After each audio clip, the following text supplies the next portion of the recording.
and we ain't never got to box again. Well, well. I already been getting these bets, but now it's time for you to get your just due.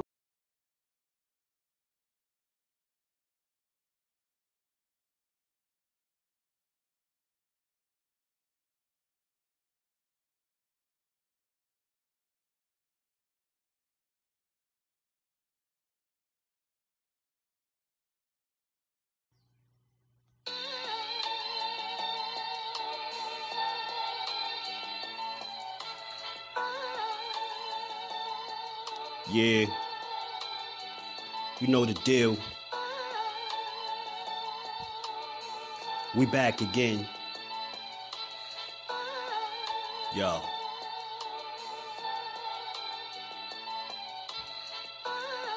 A round of applause for Jersey's finest. A lot of content creators not worthy, but they minus. They get offended and start singing like the whiners.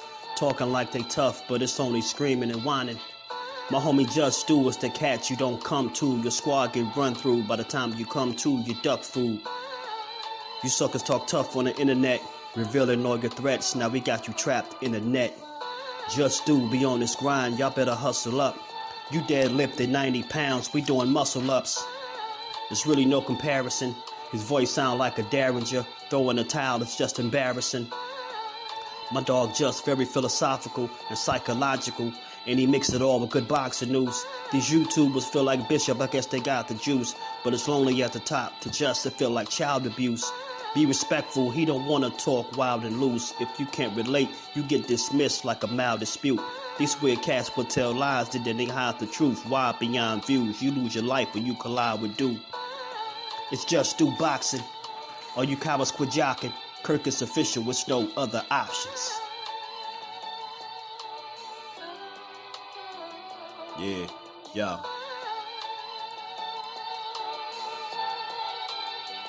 You know the deal. Judah Ben, we in the spot. JusDueBoxing, yeah. And of course, shout out to Mrs. Do, holding the whole family down. Word 'em up, word 'em up.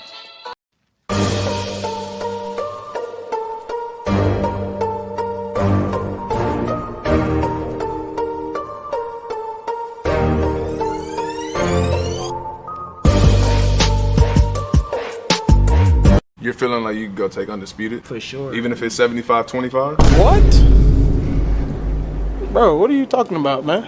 That's the issue right there. I know what I'm worth. I know who I am. I know, like, at the end of the day, you're not going to tell me, oh, we're going to offer 25% to SHAKUR. Yeah. But we're going to give this person this much, or we're going to give this person this much. And that's not even right. You only doing that because you don't want to fight me. It's basically a move for the public, I guess. Yeah. Because I pressed them out. So since I pressed them out, and nobody else pressed them out. Send them some bottles at camp.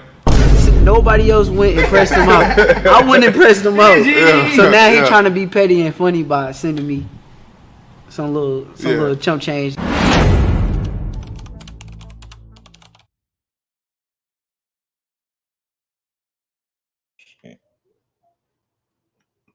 My bad, y'all. I ain't even add myself to the stream. What's good, y'all? We back again on this good Wednesday. Good Wednesday to the fam. We back to get boxing. It's JusDueBoxing. Y'all know I'll be having a little fun with these clips, as we always do, man. If y'all catch this on the playback, y'all already know. Come join the family. Come be a part of this 10K we running down. And we gonna get there, man. So what's good? What's good with my people? Well, shower Allah, salute to the queen. Safe travels on that road. If you're on the road, Ashley's Corner, what's good, cuzzo? BN Boxing News, what's good, bro? How you feeling? Appreciate you stopping through. Man, Big Dog Willie in the super chat early said the Haney code's looking for anything to get back. Yeah, even if that means re-releasing a clip that they already had and everybody posting it like it's their first time seeing it. I'm just sitting back laughing like, that's the best y'all could do? Dang, that's the best y'all and we ain't could never do? got to box again. Well. I already been getting these bets, but now it's time for you to get your just due. Salute to my bro, Big Dog Willie, man. D1, what's good with the deflecting taxes with the coke, dude? You already know Dante Hall Boxing Talk. What's good with it, fam? Miss Joette, salute to the queen. How you feeling today? How y'all feeling on this good Wednesday? How y'all feeling? How y'all feeling? What the sparring was supposed to show, saying you tired, not saying he won the sparring, right? They like, oh, no, he quit. Oh my God, I can't believe it. Yeah, you can't. Yeah, he's be capping. SHAKUR, STEVENSon, Stevenson. Yeah, he be capping. I'm gonna play that little weak ass clip. I got it, cause y'all know I be fair. I do have the clip. I'm going to play.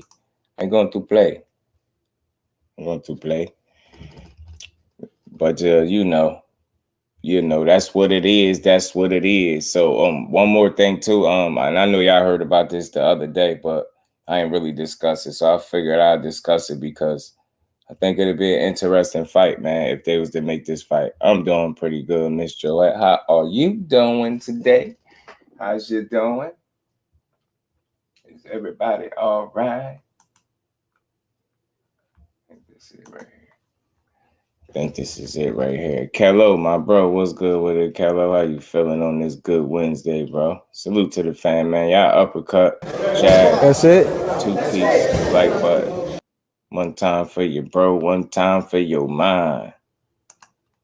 One time for your mind.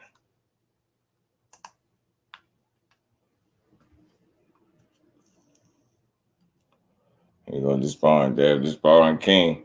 You know it, man. You know it. Look how he did this boy, made this boy quit. Look at him. That's it.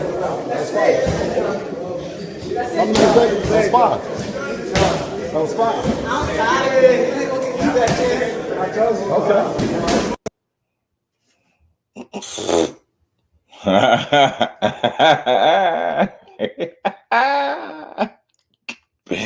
Salute to my bro D1, Dante, all boxing talk, Miss Joette, salute queen. When the spar was supposed to show nothing at all, nothing. How you feeling, Miss Joette? CANELO, my bro, was good with it, man. You know, the sparring king, Thomas Hill, my bro, was good with it, family. Big Dog Willie back in the super chat. Much love and appreciation. Always supporting the grind, man. Salute to my bro, man. He said the Haney caught and their leader, Lord Bill Haney, is on the attack. And just be careful because the capping is powerful and relentless, but can be repelled. Oh man, salute to my bro, Big Dog. And we ain't never got a box again. Well, Right. well. I already been getting these bet, but now it's time for you to get your Right. And the real thing, you can't make anyone quit. That's why I say, man, so y'all can miss me with the Superman sparring stories, man. Like you ain't hurting nobody in real fights and knocking nobody out, but you gonna make somebody quit. That's out here sparring middleweights, full-blown middleweights, 10, 11 rounds, you know what I mean, 14 rounds straight, stuff like that. Like you're not going to war, so you're not gonna tell me that. You get what I'm saying? You doing anything of the sort. Edgar Chavez jersey is in the building. What's good, my bro? How you feeling? Andrew, what's good, broski? How you feeling, man? Appreciate you sliding up in this thing, man. Y'all punch the like button, man. This is gonna be a light cook, man. Light cook, cause you know. I just wanted to talk about this. Lord, That's it.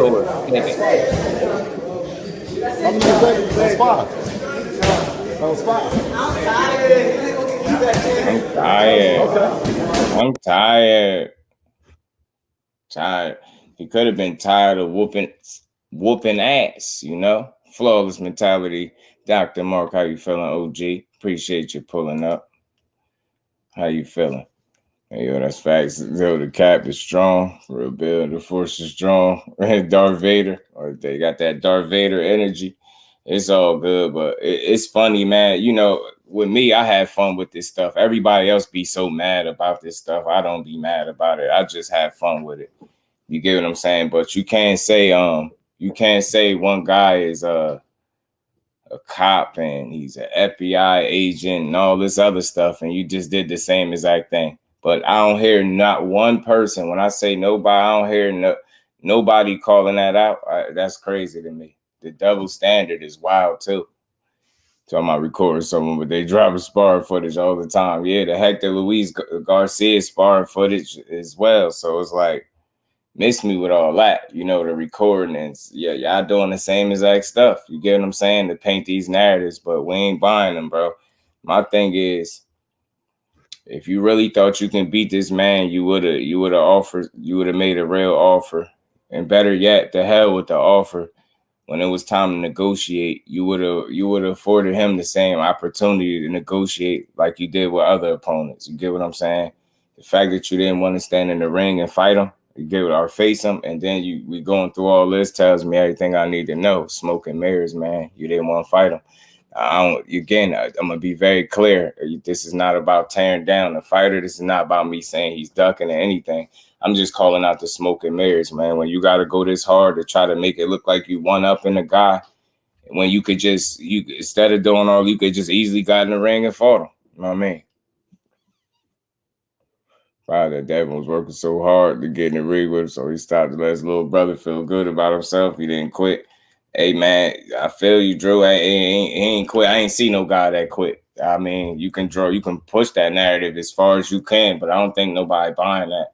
Like, this dude built different, man. So it's gonna take more than some sparring from a guy that's not hurting nobody to make him quit, is what I'm saying. I'm just not running with it. They can have it, you know what I mean? Yeah, right. It's true, D1. True. I'm just not backing it. The narratives. Gertz, what's good with it, bro? How you feeling? Facts, D1. You know, we ain't supporting the rhetoric, man. I ain't. You know, I don't do it on neither way. You know, on either side. That's it. That's five. That was five. Okay. His ass was just as tired. He could have fought him, but he rather dropped the belt.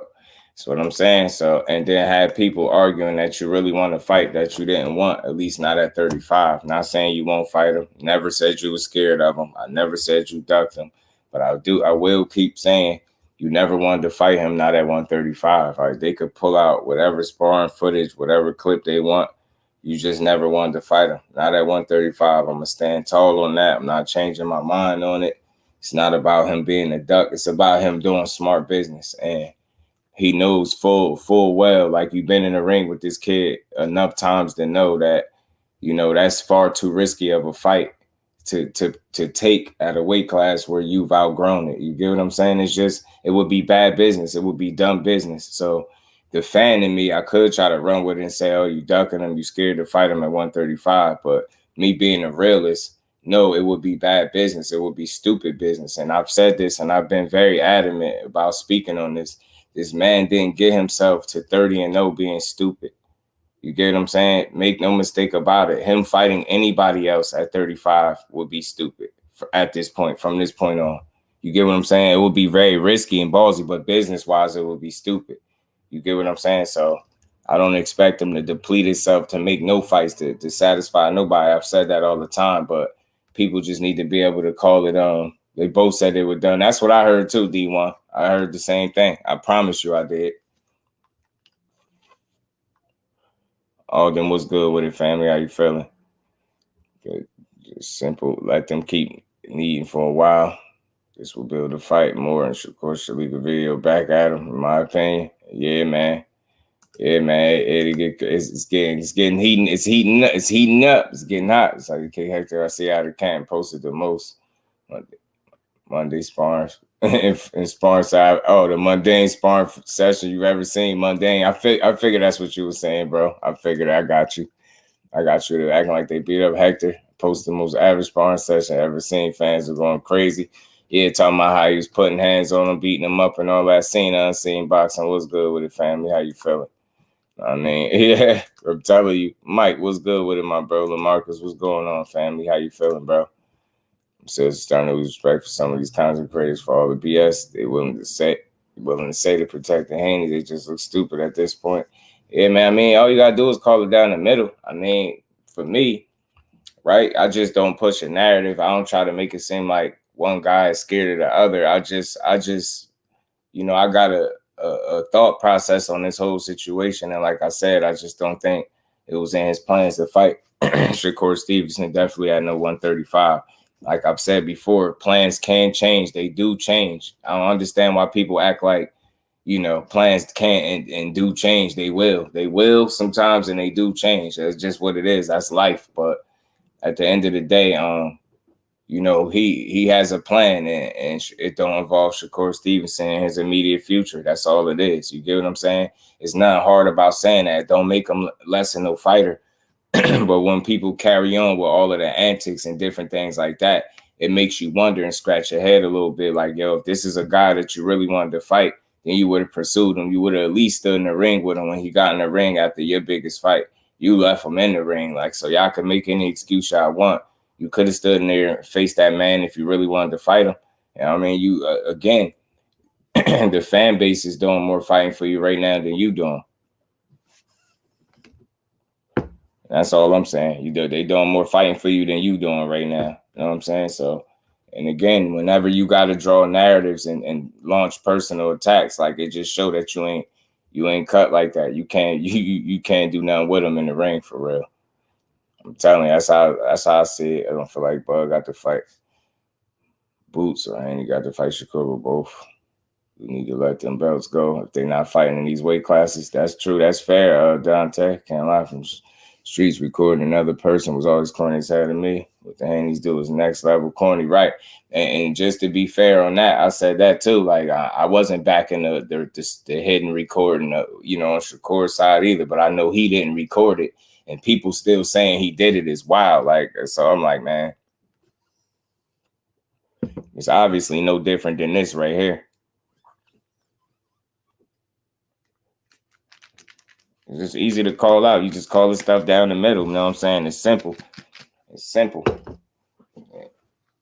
You ain't got to take the sides. Obviously, Devin don't want to fight him. Every encounter he ran or walked away. Lowballed him is obviously only confronts the core on the internet. Right? Jonathan was good with it. I play it again for you, Jonathan, just to entertain you a little bit. That's it. That's fine. That was fine. Okay.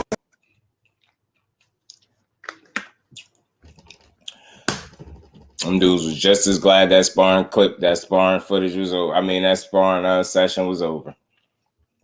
They was happy like that, but as a kid and a fighter, but the corny shit and the fans are on besides the select few that I rock with, I can't root for the kids, right?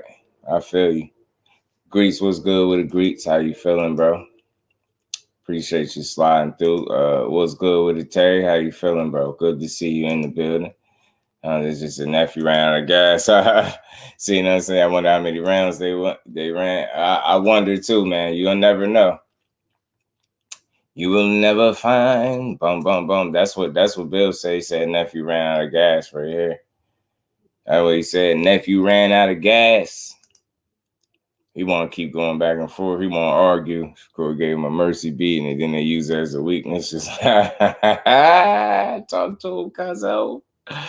Talk to him. Yeah, I know I'm a fair dude. I have fun with this stuff, man. It's still boxing. It's still supposed to be fun. Like, if you come in here and say you quit, at this point, we can have fun with it because it's just fun, bro. Like, we'll remember all these nice little footnotes for when they fight each other, man, because make no mistake about it, they on the path. They on a collision course, man. They're gonna meet up at some point, and we all gonna get to see the fight we wanted to see between the two, right? They're gonna be at the top of their games. You get what I'm saying? Ain't gonna be no excuses, and it's gonna be the best man winning. But I ain't gonna lie to y'all. This is I think they said that's 5, right? Yeah, that's what it sound like. It sound like, right? You know what I mean? Seemed like they were both straight. If you ask me, I would call a quitter from that clip. He didn't say he was tired, but a quitter, fuck out of here. Yeah, he definitely said he was tired, right? It looked tired, but Devin was breathing hard and needed more time than Shakur did. I'm gonna tell you this, cuz ain't no mercy. Tired. I'm tired. I'm gonna tell you this, cuz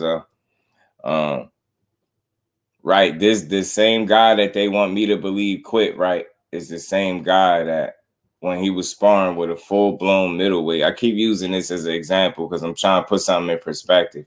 A lightweight is sparring with a full-blown middleweight, and in between rounds, he'll go get a shot of water and walk back over to the other guy's corner, waiting for him to catch his breath and get back right. You get what I'm saying? Like, it's just different, bro. You wouldn't know that if you ain't talking to the right people. If you want to believe rhetoric and run with weird stories, then by all means, have at it. Like, we see a false narrative running around while we on. And speaking of false narratives, we see it with Tank. We see people saying Tank was hurt by Frank Martin now in sparring. But then when you hear Frank Martin speak on the sparring himself, he don't even say nothing remotely close to that, right? But people will just push the narrative because it's juicy. You get what I'm saying? Yeah, he won't get in there with him. I'll tell you that. He won't get in there with him. I bet you he won't go spar. I guarantee you he won't go spar. I bet you he won't spar the dude I'm talking about. I guarantee you he won't. I bet you. He ain't gonna do no 11 rounds with him either. He damn sure ain't gonna do no 11 rounds. That I know. That I know. I'm willing to bet, should I say? In my opinion, I don't think he would. Weigh 24 pounds over 135. Say he's 1 pound away from middleweight. Yeah, that's true. That's true. Put too much on sparring. Obviously, Shakur beat him up whenever they spar. Bill said himself, tell it to him, Mikello. That's why they hanging on to the sparring clip. They hanging on to this for dear life, bro. Aisha, salute, Queen. How you feeling today? I said, Haney, how it was 10 core apart for that video. As Bill been dropping videos and mug shots. Yeah. You know, they don't keep it consistent. They don't keep it consistent at all. Boots. Said they got the same reach, they call it our boots.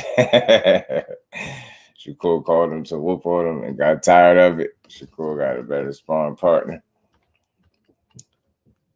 When his friend Devin left so his fellas wouldn't get hurt. Shakur said, yeah, I got the internet shit. Well, he said like he got beat. Nah, he said y'all can have that internet shit. If you want to take it like he said he got beat, he said y'all can have it because, again, basically this is public perception. You get what I'm saying? Even on Shakur's part, no matter how good he could talk it, like he still got to prove it when he get in the ring. But I felt like in this situation, I felt like he was more willing to prove it because of the steps that he took to prove so. You get what I'm saying? You never know what type of workout a guy did before they spar, and he didn't show no action either. Just think about it, Dante. People won't use their heads at all. They won't use their heads. Think about this. Think about how easily people are influenced by something. Nobody's seen a single punch thrown. A single punch thrown, bro. Nobody's seen a single punch thrown, but they already influenced and coming up with all these assumptions off a 7-second clip. I'm gonna tell you something, man. Out of the if I'm judging the leak clips, and again, y'all, we just having fun with this, man. But we gonna get to the boxing in a second, man. We just having fun with this. If I'm judging the leaked clips, this clip as a boxing 101, salute too, fam. Appreciate you stopping through. If I'm judging these two clips, I think the one where Bill was explaining himself was far more telling, should I say. I think we got a lot more. In that one. You know what I'm saying? So I'm saying on camera, you can't force a narrative into what I heard for myself. It is what it is. Yeah, D1, we heard it. Yeah, right. Yeah, Greets. That's it. We just having fun with the little the little back and forth right now. But yeah, Frank Martin and Shakur Stevenson will be going to purse bid, and that is the fight that's coming up for sure. You know what I mean? Was a kid smiling saying he tired. Right, boxing 101, right. Tired sound like he quit. I mean, you can have at it, bro. I had fun with it, Jonathan. It's all good if you feel like that, bro. Over here, I let people have their opinions and we have fun with it, bro. You know what I mean?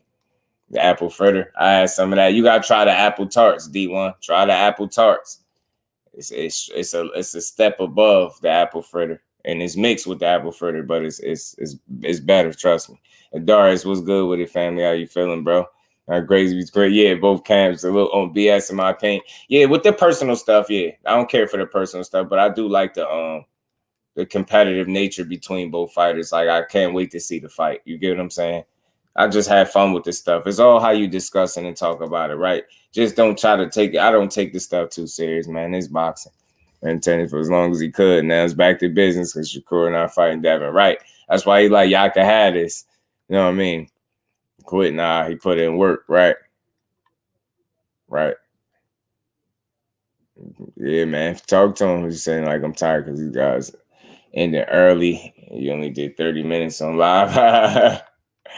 Nah, I mean, I don't know, bro. I don't know. Because, I mean, I didn't really see a willingness to push the issue. You get what I'm saying? Both dudes look like they was good. They dapped up and walked away. You get what I'm saying? Big Tex, what's good with it, my bro? How you feeling? I ain't making a guy quit. I'm showing action, beating dude upside the head. True indeed. Not some clip where you could kind of try to draw a narrative. That's what people doing. Gumbo THC, 20%. Talk to him, man. Tart's next. It's almost ready to clip. Oh, yes, sir. Tar, you going to love it. You're going to love it, D1. Trust me. Big Dog Willie, man. Much love, much appreciation, man. Supporting the grind, man. Constantly, always supporting the grind. Salute to you, my bro. Said Lord Bill Haney. Said Devin actually KO Shakur, Tank Wilder, Bud, Thanos, Superman, Sharon, Madonna, Captain Crunch, and Grape Ape and Smurfette. No cap.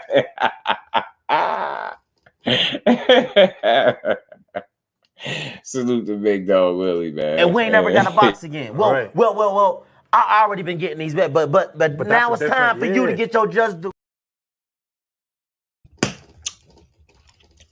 Much love and appreciation, Big Dog, man. Appreciate you, family. Is Shakur and Cam Frank or not? Yeah. I think he back locked in now, cuz he big homie. Yeah, big homie core, man. Hardcore boxing news, man. What's good with my bro Jay, man? Good to see you in the building, man. If y'all haven't, man, y'all go check out the good brother Hardcore Boxing News, man. Do your boy solid. Go check out my bro Hardcore Boxing News, putting in that work over there. Sure got the best of us a time, right? He sounded like he was snitching and saying he wasn't even asked about it. Daddy's got me figured out. Gonna try Warheads next. Let me know, cuz salute to J Hardcore, the Hardcore Boxing News. Y'all go check the family out, man. Good brother, good energy, great content, man. And that's how we grow, supporting each other, man. But yeah, y'all, we have a little fun with this situation. Like, I want to tell people, I want to keep putting that in people's heads, man. You can have any discussion around boxing and you can have fun with this stuff. Over here, I want to lighten the mood. I don't want nobody being stressed out about it. I don't want you to feel like you can't have your opinion, man. If you want to say, yo, he quit, man, have at it, bro. Over here, have at it. It's welcome, man. It's all good, man. We have fun and we talk this good boxing. All this do is just builds, you know what I mean, for a good fight, man. You get what I'm saying when it happens. It's a good backstory when it happens. The back and forth, the trash talk. I see it now, bro. I see it now. That's all this is doing, is building the backstory for a good fight when they fight. That's all it's doing. I mean, cooler heads will prevail. Ain't nobody gonna put hands on nobody outside the ring. I would never want to see that anyway, right? But I can't wait to see them actually mix it up. Like, if I have my number one fight to see right now is these two. Respectfully, I can't wait to see it. Friend, while we keep talking social media, yeah, it's time to work facts, cuzzo. Yeah, you know what I'm saying. Jay Grant, my bro, what's good with it, Jay? How you feeling, man? Salute to you, bro. Joe Bill, any try energy tours, Shakur. Right, man. It's fun, man. It's fun. I just want to know I'd never be whooping dudes in sparring where you can't hear nobody. With smaller gloves on the real fight with no headgear. Right. Legacy Fighters League, no doubt they don't run to a different weight class to find another past his prime fighter. Shakur is the police station officer who robbed the store. Shakur, I don't know.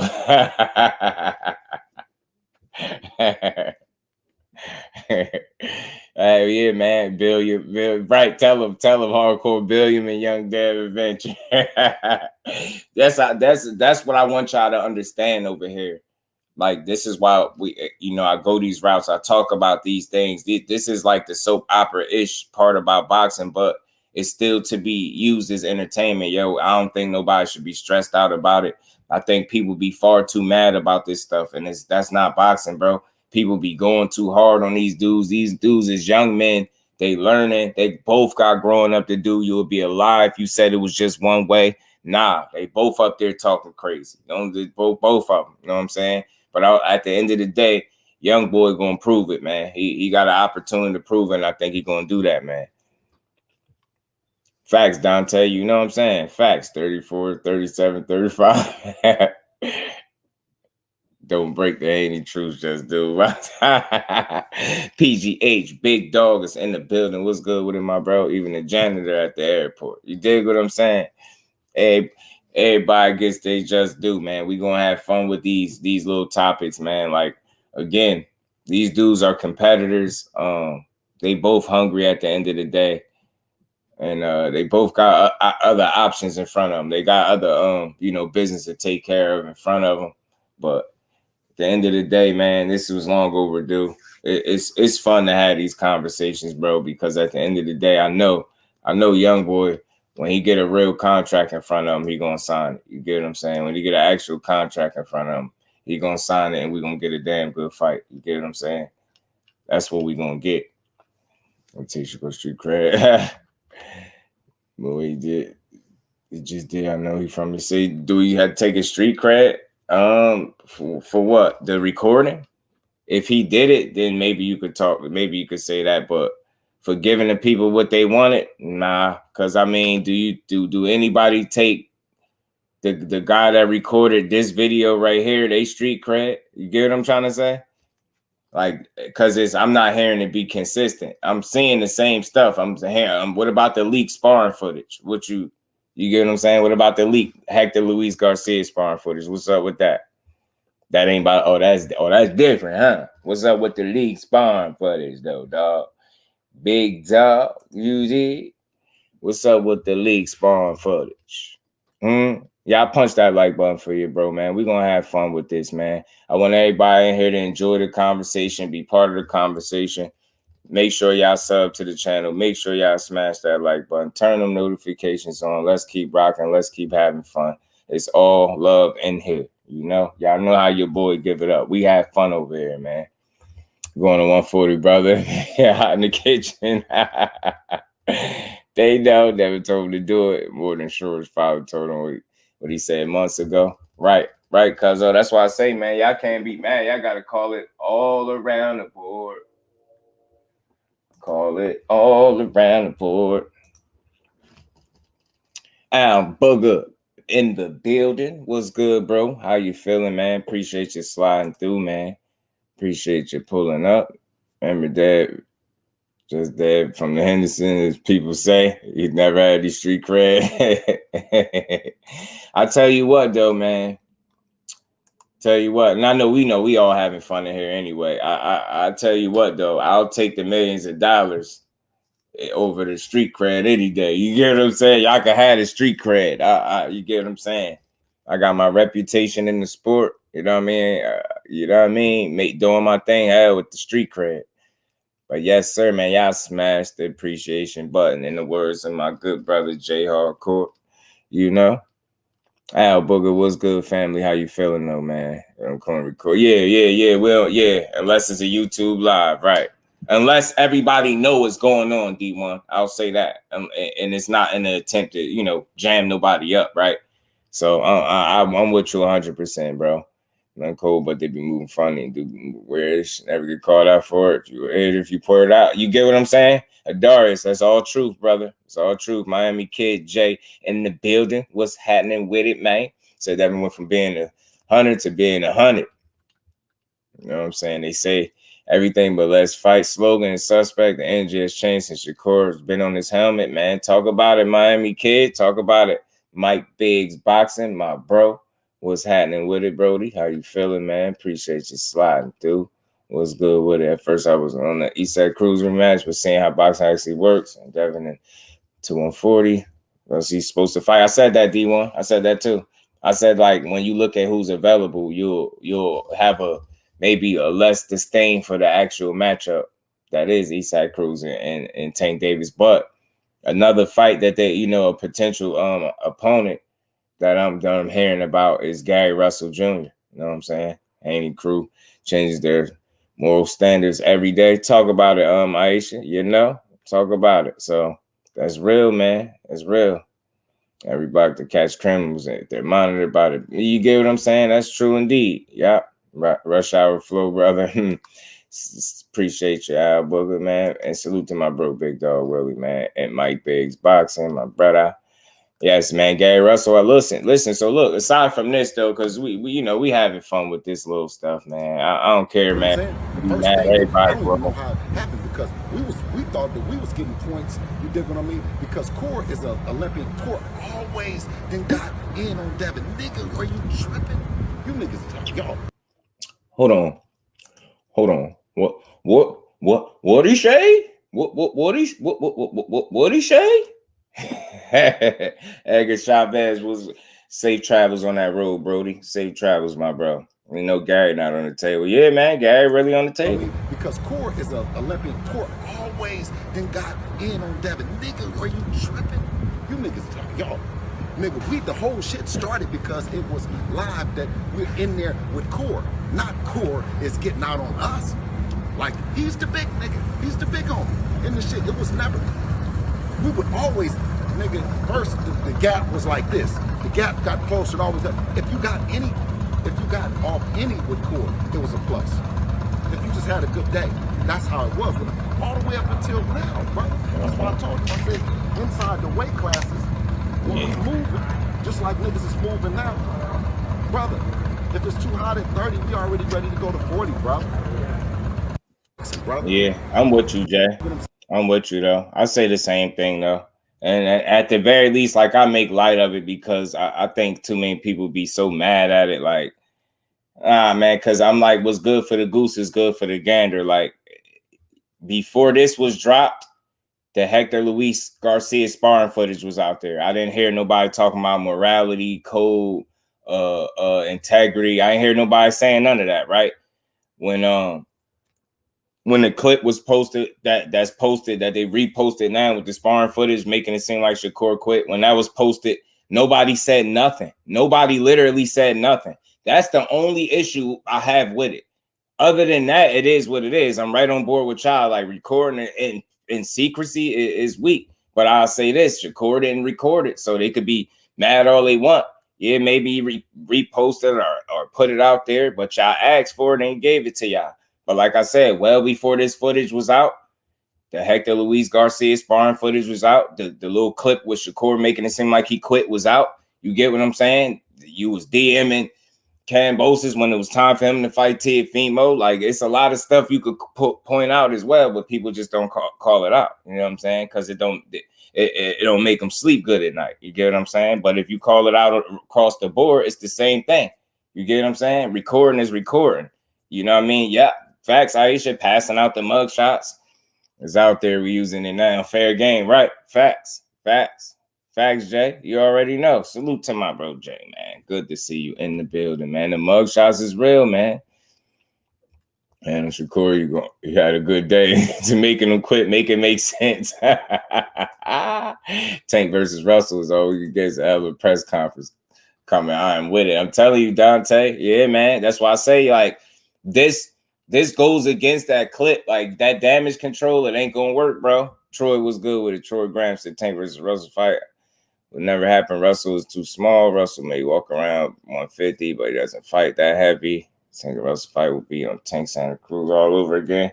Could be, man, but I do hear that that's a name, Troy. That is a name. That's not none that I'm making up. Not saying it's gonna happen, but it's an interesting fight to discuss because nonetheless, like, you know, Gary Russell is still a good fighter, man. Still a skilled, still a talented fighter, still a name in boxing. Given I'm saying the dude only got 2 losses, one to Lomachenko, one to Mark Magsayo, who a lot of us felt like he actually beat. So it's not a bad fight, bro. Some boy who recorded it, that's even worse. Yeah, random nigga recorded it. But see, again, bro, he didn't have him do it. Like, I want to be clear, like, we gotta, like, if we gonna have that conversation, you can't make another man accountable for another man. He's only accountable for him. But again, still in all, even though we acknowledging this clip, what about the sparring footage? I want to hear something about that. I want to hear, what about the sparring footage, period? Like, y'all don't have an issue with the sparring footage? Why y'all got an issue with this but not the sparring footage? I want to know. because the sparring footage was recorded in secrecy. Obviously, nobody knew they was recording that. You get what I'm saying? The Hector Luis Garcia's sparring footage was put out. I want to hear what y'all think about that too, or do y'all don't call it across the board? You get what I'm saying? Who did the pass the mugshot to? Content creator Jay. He passed it to Southpaw Boxing. You know what I mean? And he stayed at 35 and got all the belts. I don't think nobody said Devin LB. I don't think nobody said Devin was scared. That's not even a discussion if he's scared. Like, the man fight for a living. Scared of what? You get what I'm saying? So I don't call him scared. Like, you get what I'm saying? Nah, but he stayed at 35, got all the belts. I mean, I don't think he's a scary guy. I just don't think he wanted to fight Shakur at 135. So screenshot Southpaw show. Yeah, Southpaw, facts. Teofimo versus Haney is a fight I want. Teofimo, I'm hearing like he could be potentially fighting Jose Ramirez. Yeah, next. He condoned it. He had it for years now. Yeah, he been had it in the cut. So he could have been let y'all know. You know what I mean? Dre's finest. What's good with the family? Much love and appreciation. Good to see you in the building. You dig? Got to steal that from you when you come in the building. What's good with it, Dre? I'm total control displayed it fully. The final bell ring for the end of the fight. You see the confidence beaming in their faces in their corner. Right. Russell fights a step backwards. Nah, but just look at it this way, Troy. A lot of the names, right, are off the table right now. Like currently, like schedule-wise, you get what I'm saying? You got to think the dude had back-to-back fights. Having given us one more fight before the year out would be a bonus if we being honest. And then you start the next year strong. Every fight don't have to be the killer, right? And every fight can't be the killer, realistically speaking, right? It's the most of those guys that you'll want to see him in there with have dates and other obligations. So they're off the table in terms of being able to fight him. It just wouldn't line up. So I think for him to try to give us one more fight before the year, I think is a solid, bro. You know what I'm saying? Yeah, now that's all facts, D1. True indeed, bro. Russell and Farmer, what happened for Tank and Russell? I feel you, man. You know, the sport of boxing is like, you never know what you're going to get, man. Pass the mug shout out. Yeah. And dragged him for it. Just means you had bad intentions for good. Nah, I don't think that was the case, man, because you got to think, right? He didn't necessarily have to have it, but he knows the person that had it. And he like, you know what I mean? Like, yo, you know what I mean? You was talking crazy, you know what I mean? So I don't know, but still in all, like, if we gonna focus in on that, you gotta focus on the who's leaking the sparring footage. Like, if you cool with the leaked sparring footage, then you can't have a problem with this. So if you got a problem with this, you gotta have a problem with the sparring footage being leaked. You get what I'm saying? Tia versus Ramirez. I take that. You get what I'm saying, bro? It'll be a hell of a fight, bro. It'll be a good fight. It'll be a damn good fight, bro. But y'all know we had fun with this, man. So I really don't care. You know what I mean? I really don't care. Shit. Who's the killers that any of them fought? To be honest, who's the killers that any of them fought? Have any of them fought killers at 35 yet? Not just Tank. Have any of them fought killers yet, Troy? At 35, not just Tank. We don't isolate fighters. We're gonna say the whole 35. Who's fighting killers? Who's fighting the killers? You know what I'm saying? And who are the killers at 135? You get what I'm saying?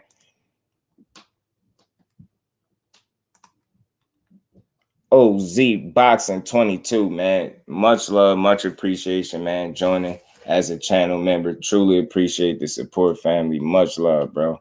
Salute to you, man. Yes, sir, man. Y'all don't forget, y'all could join, be a channel member, come rock out with your boy. It does help. It's much appreciated, and we just gonna keep building, man. Much love and appreciation to everybody that's a channel member. And we ain't never got a box again. Well, right. well. I already been getting these back, but now it's time for you to get your just do.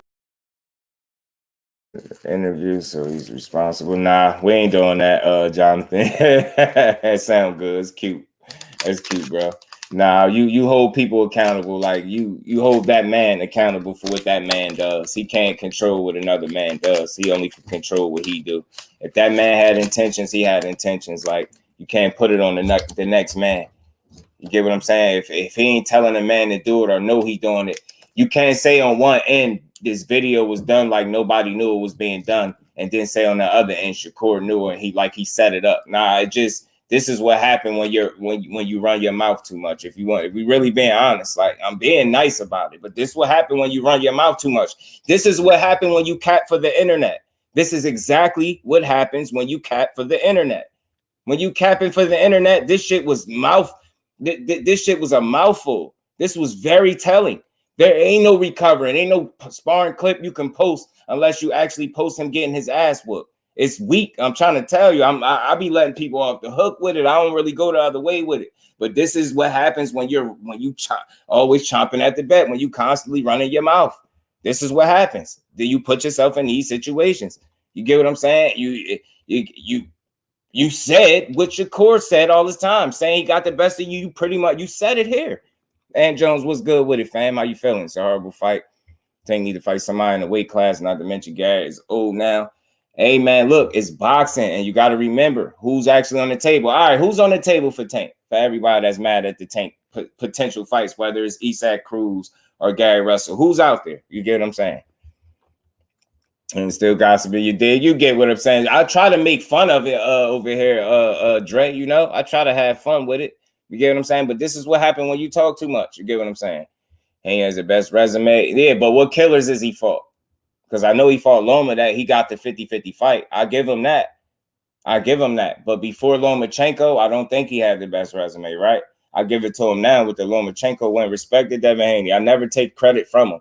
But I think people are too willing to take credit from Tank. But when you look at guys' resumes, if you got one fight separating you from the other guy, that's not that much. That's not that big. You get what I'm saying? Like, that's people make it seem like he did something that you've never seen done in boxing before. Like, you get what I'm saying? Like, it's still some people for him to fight. He's very young, very accomplished. That's why what he's doing, he's in a very prime position, bro. He worked himself in this position. He's only 24 years old. He'll be, 25 soon? Young as hell. He still got a lot of his career left, and he's accomplished a lot. He still got a lot in front of him. This ain't his career far from over, Devin Haney. Far from over, bro. Just getting started. Trying to remember again. Yeah, I was a bit before I can't figure it out. It's like you gotta go. I don't know if you on your phone, bro. You gotta go out.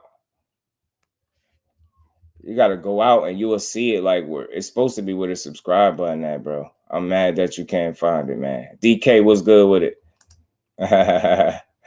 Yeah, man. I tell you what better question, DK. Why didn't he negotiate when he went to the sanctioning bodies to make the fight? He said the same thing happened with Tank every year. You know it, cuzzo. You know how it go.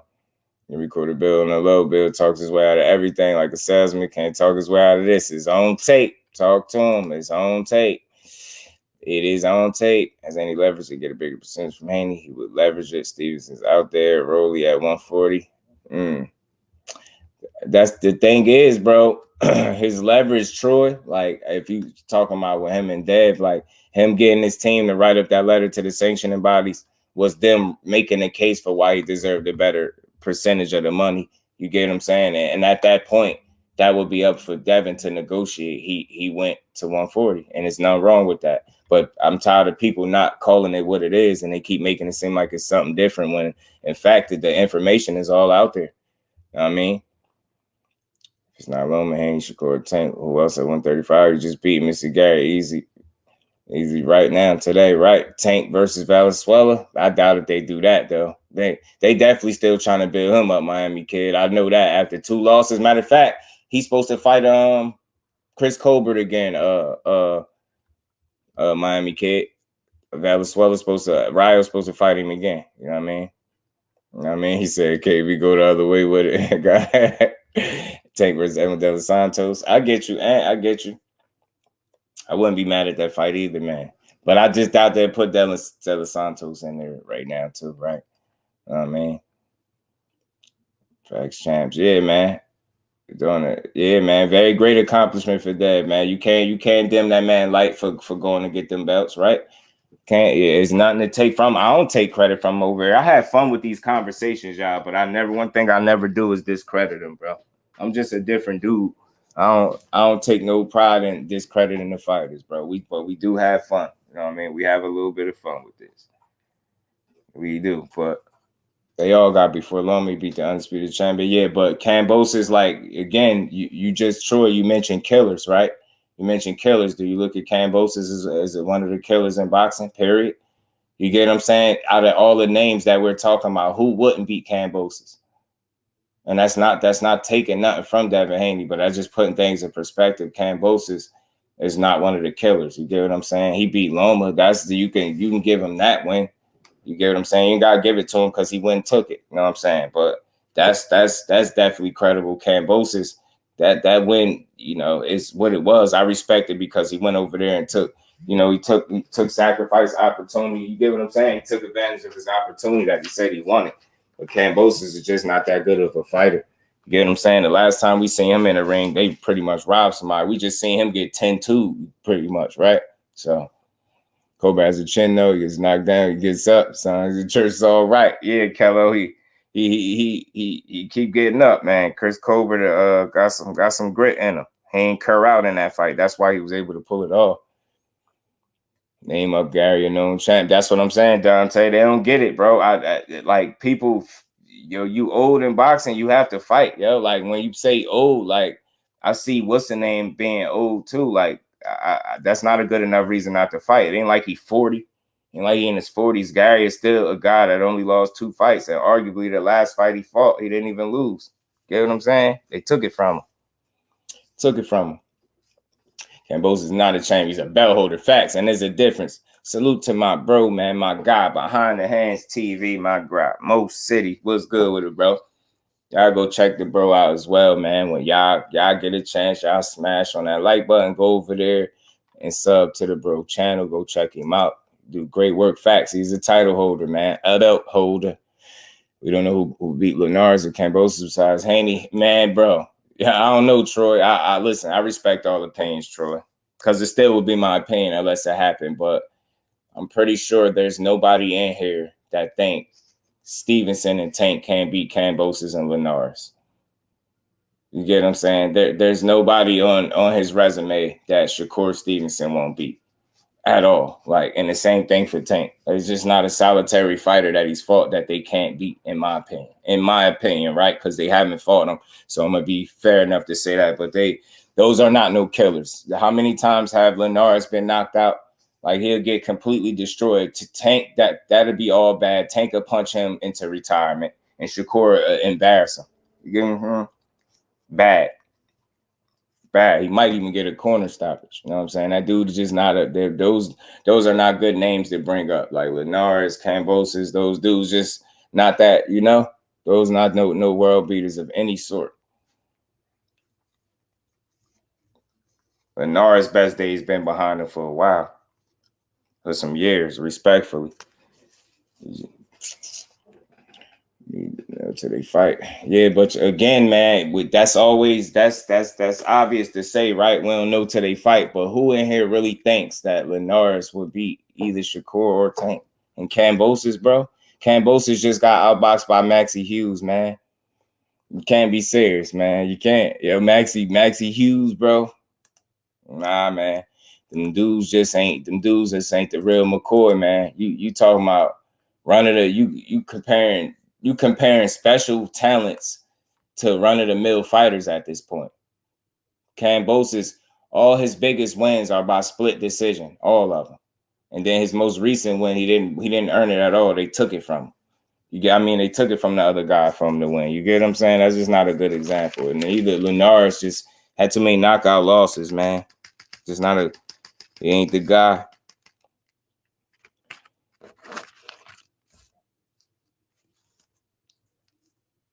I dropped the link too for the people that want to come up, man. We could chop it up for a minute. Chop it up for a little minute.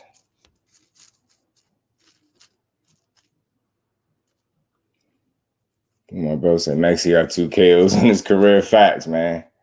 Yeah, man. Y'all free to come up, man. Y'all free to come up. See, the difference is, y'all, it's not a me versus you in the comments. It's like, look, we can build. We do builds over here. You know what I'm saying? So if y'all want to come up, y'all want to tell me whatever it is, you know, talk to me. But yeah, yeah, man. I don't think nobody in here would think that you know, Tank and Shakur can't beat Kambosos and Linares with extreme ease too. Come here, I immediately read one of my homies saying he don't know if Tank could beat get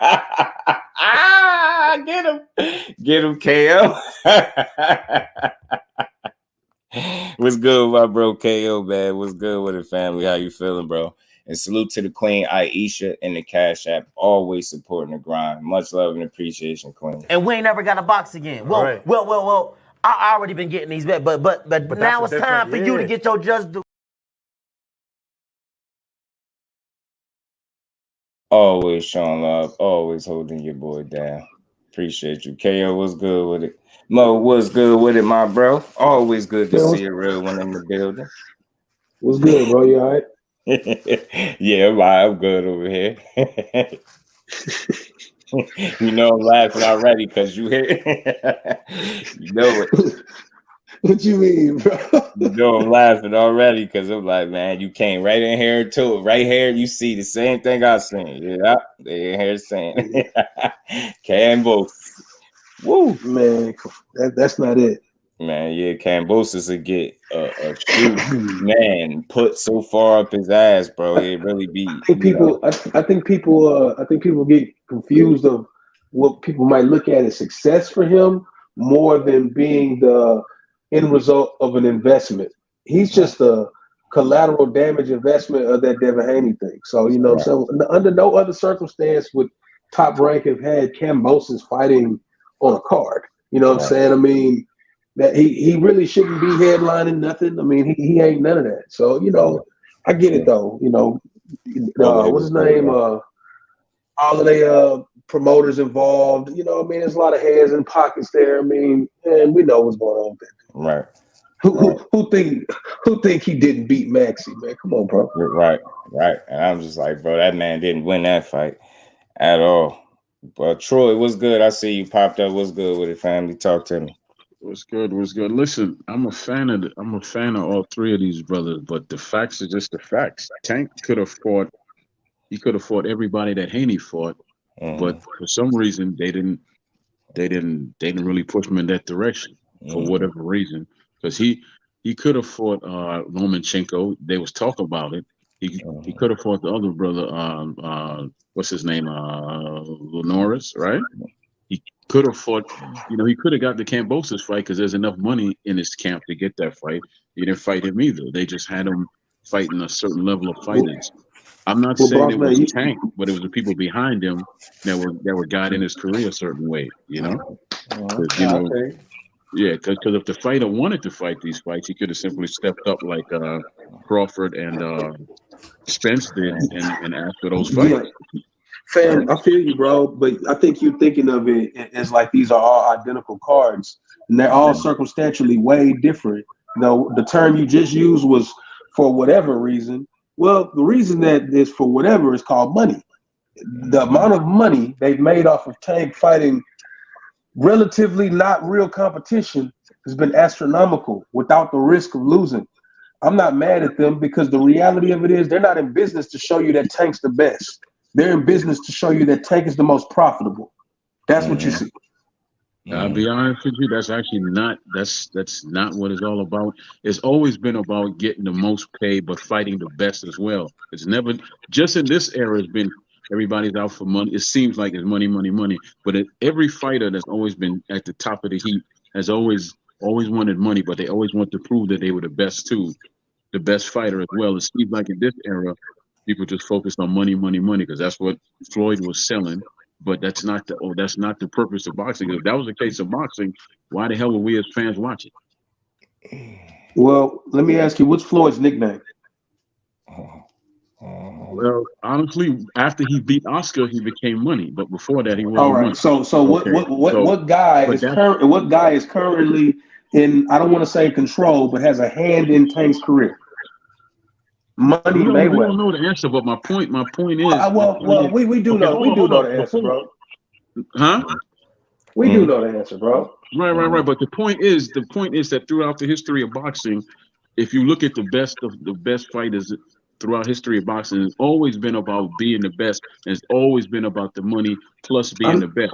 I'm not disagreeing with you, bro. I'm not disagreeing with you at all. I agree with you. I'm on that side of the street, but I'm also not delusional or blind. The reality of it is that these guys aren't those guys from back then. And if you want to be even more particular, those guys back then, 85 to 90% of them are broke today. So just to appease those who want to see just legacy, and I'm with that all day. But I'm not knocking people going to get their bag to secure their future after a career of getting punched in the face. That's what you're seeing. Right. But to be honest with you, brother, ain't nobody really. It's only 2 to 3% of boxers nowadays that's even making any real money. Everybody ain't making no money. It's only 2 to 3%, and that's a fact. That's not me making numbers up. Yeah, I'm not saying you're making that up or that's wrong, but that's a errant fact. I know that. That's true. But we talking about somebody a part of that percentage. That's what we talking about. So, you can't tell me that doesn't play a massive factor. Okay. So tell me this then, right? If this is why I don't believe that's true for a couple of reasons, because there's fighters out there that do what they do and still make money. Crawford and Spence just fought. They supposed to be two of the best. Shields is always fighting the best in her, in her division and all that, right? And then you have you say what you want about Anthony Joshua. When he was coming up, he was on the fast track. He fought a lot of tough competition, and he still has the best resume out there for heavyweight, even though he doesn't have a belt anymore. But he has the best resume for heavyweight. So, and he's the most paid, and he took the most chances. So, I'm just not into this money thing, man. I understand that fighters fight for money. That's obvious.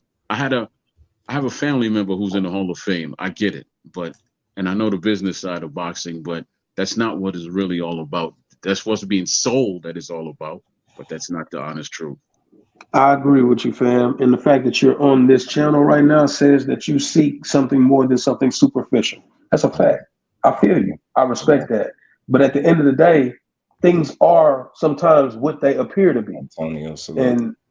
And to me, it appears that the next fight for Tank, and Just Duke can attest to this, I've been saying forever, he's gonna fight Pitbull again. I've been saying this forever because I knew it was gonna be Pitbull, Rolly, or Teofimo. And what do they all have in common? They're all Latin stars, and I'm not shocked by them going any other route. But those are routes I'm definitely not shocked if they do them because it's too money orientated. I'm not knocking either side, bro. I'm with you, man. Fight Shakur, fight Devin. Whatever, but I don't care for business to trump boxing, but I'm also not blind to the fact that it doesn't. To be honest with you, I could tell you, I could tell you who Tank will fight next because I know. I can't say how I know, but I know. But I'm from Baltimore, and I know where he started. I know where he is right now, but it's just I could tell you, but because I have my own podcast as well. I'm just chilling for right now, right? So. But the truth of the matter is, if he does fight this guy next, it's really a step backwards after the Ryan fight because fans are looking at him to move forward, not backwards. Fam, I think you're wrong there. Ryan was a step backwards. So, really, how is it a step backwards and that was his biggest fight to date? Okay, see, now we're mixing things. Is it a step backwards because of competition or finances? Finances, he can't step beyond that. They did 1.2 million. There's nobody he's going to fight that's going to sell more than 1.2 million in the imminent future. The reality of it is, skill-wise, that was a step back. Mario Barrios beats Ryan Garcia. Yeah, well, trust me, I'm not talking about the money, but the way the fight was sold, Ryan's dangerous. This is a step up for Tank because of his left hook and his side. They gotta sell it. They gotta sell it, yeah, fam. They gotta sell it, fam. It wasn't sold because of the money. It was sold as a dangerous fight for him. And so people would buy it. And people would watch it. Yeah. Nobody's gonna sell a fight and go, hey, we really know what's gonna happen, but y'all know Ryan is popular. They're not gonna sell a fight like that. Right. That doesn't make any sense. They go say, man, this kid does have a mean check left hook. I don't know. He taller than Tank. I don't know. They're gonna do that. Nobody sells the fight. Bud is way better than Earl. Come see. Right. That's not how you gonna do it. You know what? But the truth is, I was telling people on my own show, and that basically you can't be dangerous if you're not a full-time fighter. And Ryan hasn't been a full-time fighter in years. And I've been saying that Crawford has more tools than Spence for years too. But of course, I was told I was a hater and this, that, and the third. I didn't listen to that nonsense. You know, facts are you just have to have an eye for this thing, which they did. Which I do. They definitely did, because people did put money on Ryan to win this fight. Some people put big money on it too. Okay. I'm pretty sure they lost it. I guarantee you that 90% of those people were fans. There's no way you know boxing the way you know boxing. And think for a second, Ryan Garcia is about to come in here and put hands and feet on Tank. That's crazy. I've said it 1,000 times, brother. You can't be dangerous if you're not a full-time fighter. You out there modeling and doing everything. You ain't no threat to nobody. I mean, I guess you still gonna be a threat, but it's the level of a threat that you're gonna be. You never get what I'm saying? How much of a threat? You literally walk out there with a puncher's chance, JusDue. Right. Literally. Right. Yeah, but you're just not gonna be that accurate because you got it. This is a full-time thing, man. I mean, you just have to commit yourself to it and just do it. You can't. You know what? It was James Toney that said you don't play boxing, but you can't half-ass it either. Either you're gonna do it or you're gonna do it. It's just a fact. Yeah, that's why I say you know when there's smoke clear, you're gonna see just how serious he has taken his career. And I've been on the record criticizing him a number of times for him not taking boxing serious enough. But I think you know, at least with him switching trainers and you know, going with somebody that you figure is not going to let him get away with being half-assed. I think that's an attempt to kind of right that shit. And I'm just open to seeing, you know, what kind of improvements, if any, that he's going to make being with Derrick James, because I expect him to be able to, you know, get something out of Ryan. You get what I'm saying? That maybe some of these other guys couldn't. So we're going to have to wait and see, because it's all dependent on him and what kind of work he's going to put in. You get what I'm saying? Because I don't think he's with a guy that's going to allow him to, you know, half-ass it how he's done in the past. So we're going to see, man. Ryan is still real young. He's been around. He's been in boxing all his life. So he's not without talent and skill. It's just his biggest issue to me, I think, has been him staying disciplined and, you know, work ethic, things like that. So we'll see what he's able to change under the tutelage of a Derrick James and see if it put him in a position to be a better fighter. Because like I say, even what he has now, still he presents a certain level of danger for these guys getting in the ring. So if he starts to apply himself and really putting that work in, and like you said, really being a fighter full time, then you might see something different out of this kid. Because if this is what he got, think about it, being half-assed, he got a Tank fight now. You know what I mean? You strap in and really take this shit serious. There's no telling, man. You might can, you know, carve out a pretty decent career for yourself. But it's all dependent on him. I wish he did that from the start. He'd be literally a carbon copy of De La Hoya without the gold medal. But he literally would be that. You know what I'm saying? Had he come in there, the right mentality and the right work ethic, and I'll say this, so I don't have to say too many words. If him and Devin fought 6 times and they split 3-3 as amateurs, when they left, you could arguably say they was about even. But throughout the development of their career, I think Devin continued to get better where Ryan rested his hat where he left the amateurs with for the most part. He probably learned little tricks and trades around the way, but as the homie just said, he hadn't been full time. So he had never really applied it. I'm gonna be real with you. By him choosing to go to Derrick James, I looked at it as he want to salvage something left, or he want to right the ship. That's what I thought. Right now, I hope I see a more aggressive, a more fundamental technique-oriented Ryan Garcia. That means he's gonna be real, David. To tell you the truth, before I jump off here, you know, that was the whole. When he first got into boxing, he was being sold as the next Oscar De La Hoya. He had the look, he had the punch and the size, but something went awry, and he just went his own way. I guess because he saw that money that he could make outside of boxing because of his looks and all that. So that's what he did. You know, he stepped away. He got endorsements. He catered to little teeny bopper girls, and he made his money. You know. Yeah, it's true. Tank beats everyone's ass that gets in the ring with him. Talk to him, Miss Joette.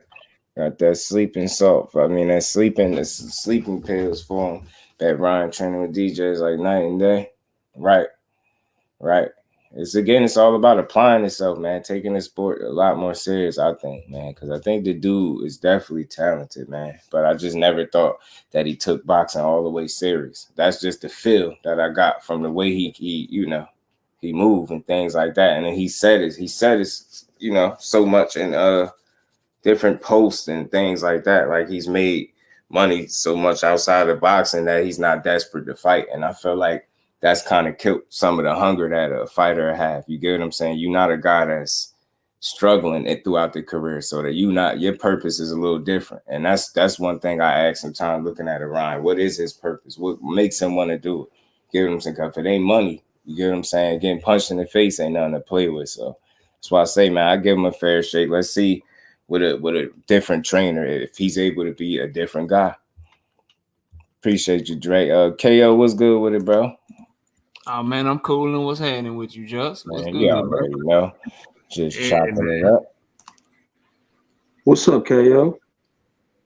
Chilling, bro. What's happening? What's happening with y'all, man?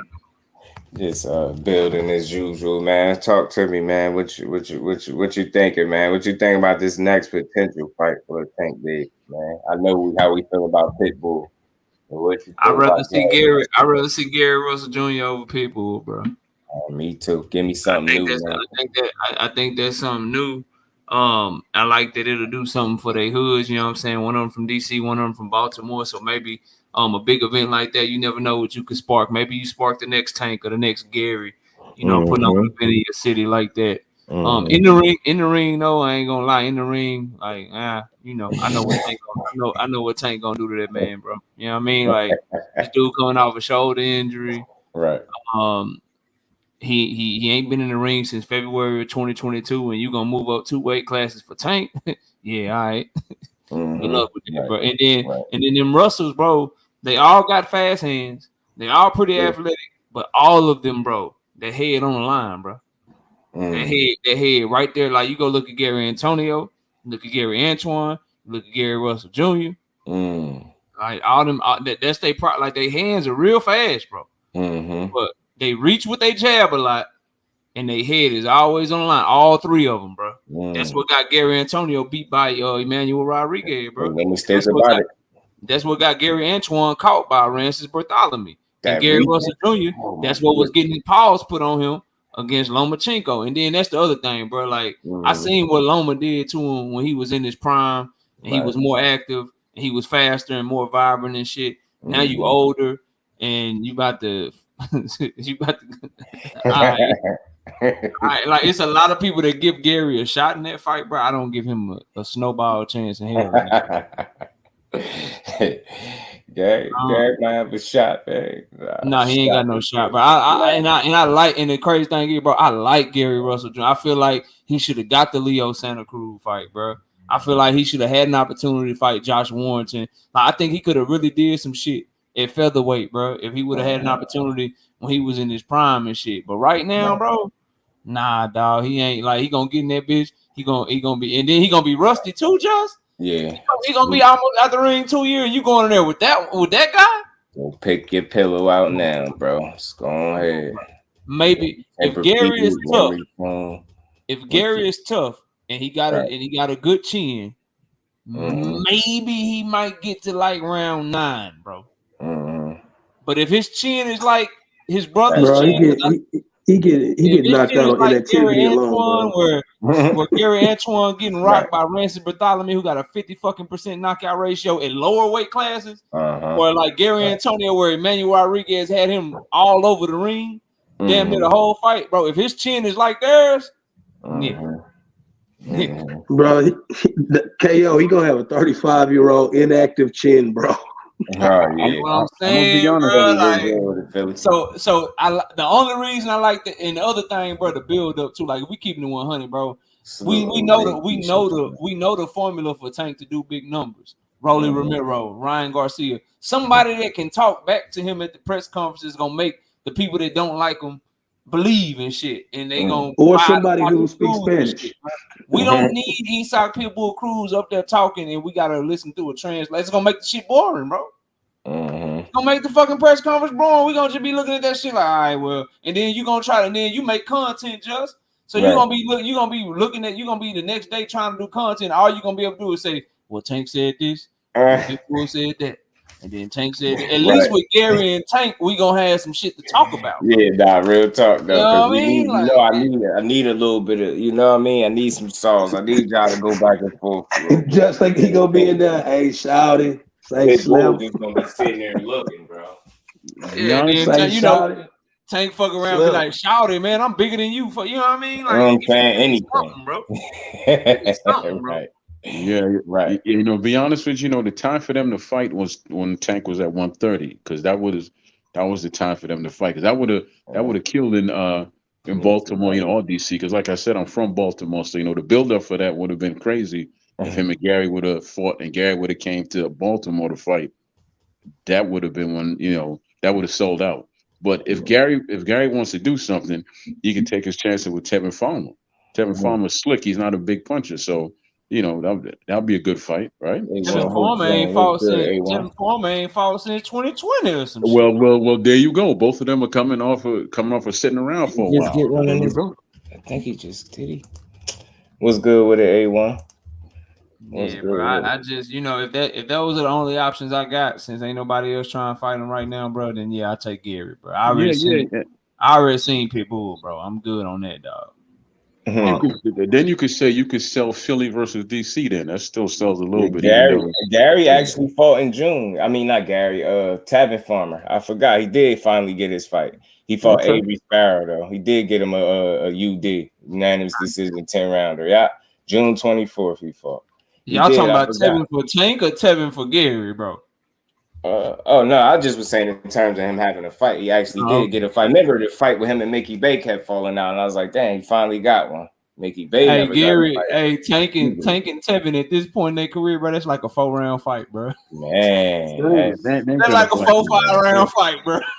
That ain't gonna happen because Tank had this opportunity to fight Tevin when he got his belt. And what's the boy that ride with Floyd all the time with the glasses and the nose? What's his name? LV talking about, we don't, something about they A side, B side, and we don't negotiate with B side fighters. Right. Nonsense. Yeah. Tevin should have. I think they made an offer to Tevin. Tevin was talking about he money or some shit. No, it was an offer made to Tech in them, and then LB got about the $7 million. Yeah, I remember that shit. That when Eddie Hearn was doing his, you know what I'm saying? Oh, I'm gonna offer these. Like, bro, ain't nobody coming to the zone, bro, to fight your fighter. Well, I didn't hear all that. I just heard $7 million. What you say? Was good, bro. Oh yeah, what's up with it, bro? All I heard was he was offered $7 million for the fight. Eddie Hearn was like, first of all, not Eddie Hearn. LB was like, first of all, we the A side and we don't negotiate with B side. Like some garbage. LB was talking. He did say that. He did say something about Tank and Shaki Foster. He did, and I believe he'll definitely want to fight Tevin Farmer. But man, that'd be a good fight. Listen, I'll watch it. Tevin can fight O'Shaq. I'd rather see him get in there with O'Shaq. I think he still get boxed. O'Shaq can win, but bro, you got 5 knockouts. I'm not interested in seeing Tank fight nobody I know ain't got no shot, bro. Like Tevin ain't got no shot, bro. Like JoJo, like I seen you fight a southpaw when you was in your prime and you was active and you was slick. JoJo pieced you up, bro. It's true. What you think them left hands from Tank gonna do, bro? I thought that was a little eye opening because I definitely didn't expect that to happen. Yeah. And it's the way the fight played out. I was like, man, all the stuff that he typically do that work.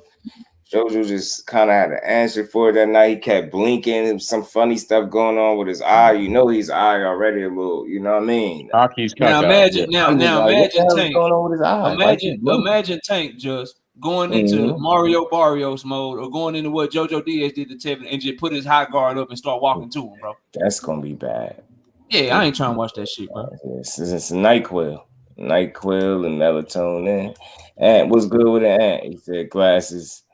Tell you the truth, if I was Tank's people, I would have him move up and fight Rolly because you can sell that fight as a rematch. Both of them yada yada yada yada. And plus, Tank's trainer about to get to a actual boxing match with Rolly's trainer, but it just never got sanctioned. It never. Tank need to fight somebody where people feel like they got a shot against him, and then show him that he really is the guy. Rolly never punched his chance, and he got a belt. The fight he need, if he gonna go up to 140, Teofimo Lopez is the fight. That fighter do damn near. That fighter do damn near what him and Ryan did, bro. Teofimo is not coming back for a while. He's dealing with some personal problems. He ain't coming back for a while. Nah, I actually heard that they working on Teofimo and Jose Pedraza. I mean, not Jose Pedraza. Jose probably won't be till late next year.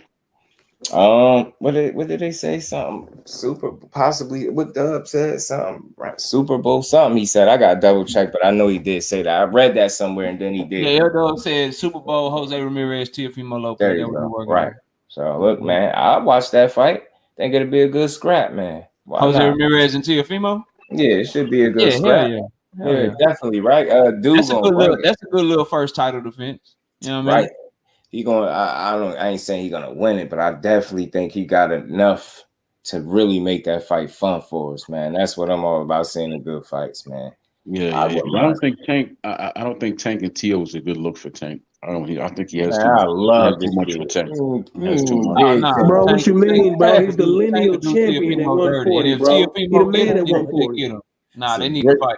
Great look. If Tank really ain't on that level, then Teofimo show us he ain't on that level. Bro. I think he got too much for Tank. That's what I said. I think he has too much. Oh man, his defense better than Floyd. They ain't a fighter. They ain't a fighter from 135 to 140. They got too much for Tank. He can beat all of them. Now, will he beat all of them? I wouldn't say. No, we gotta see the fights, but ain't nobody got too much for him, bro. I think Tio comes in focus like he did in his last fight.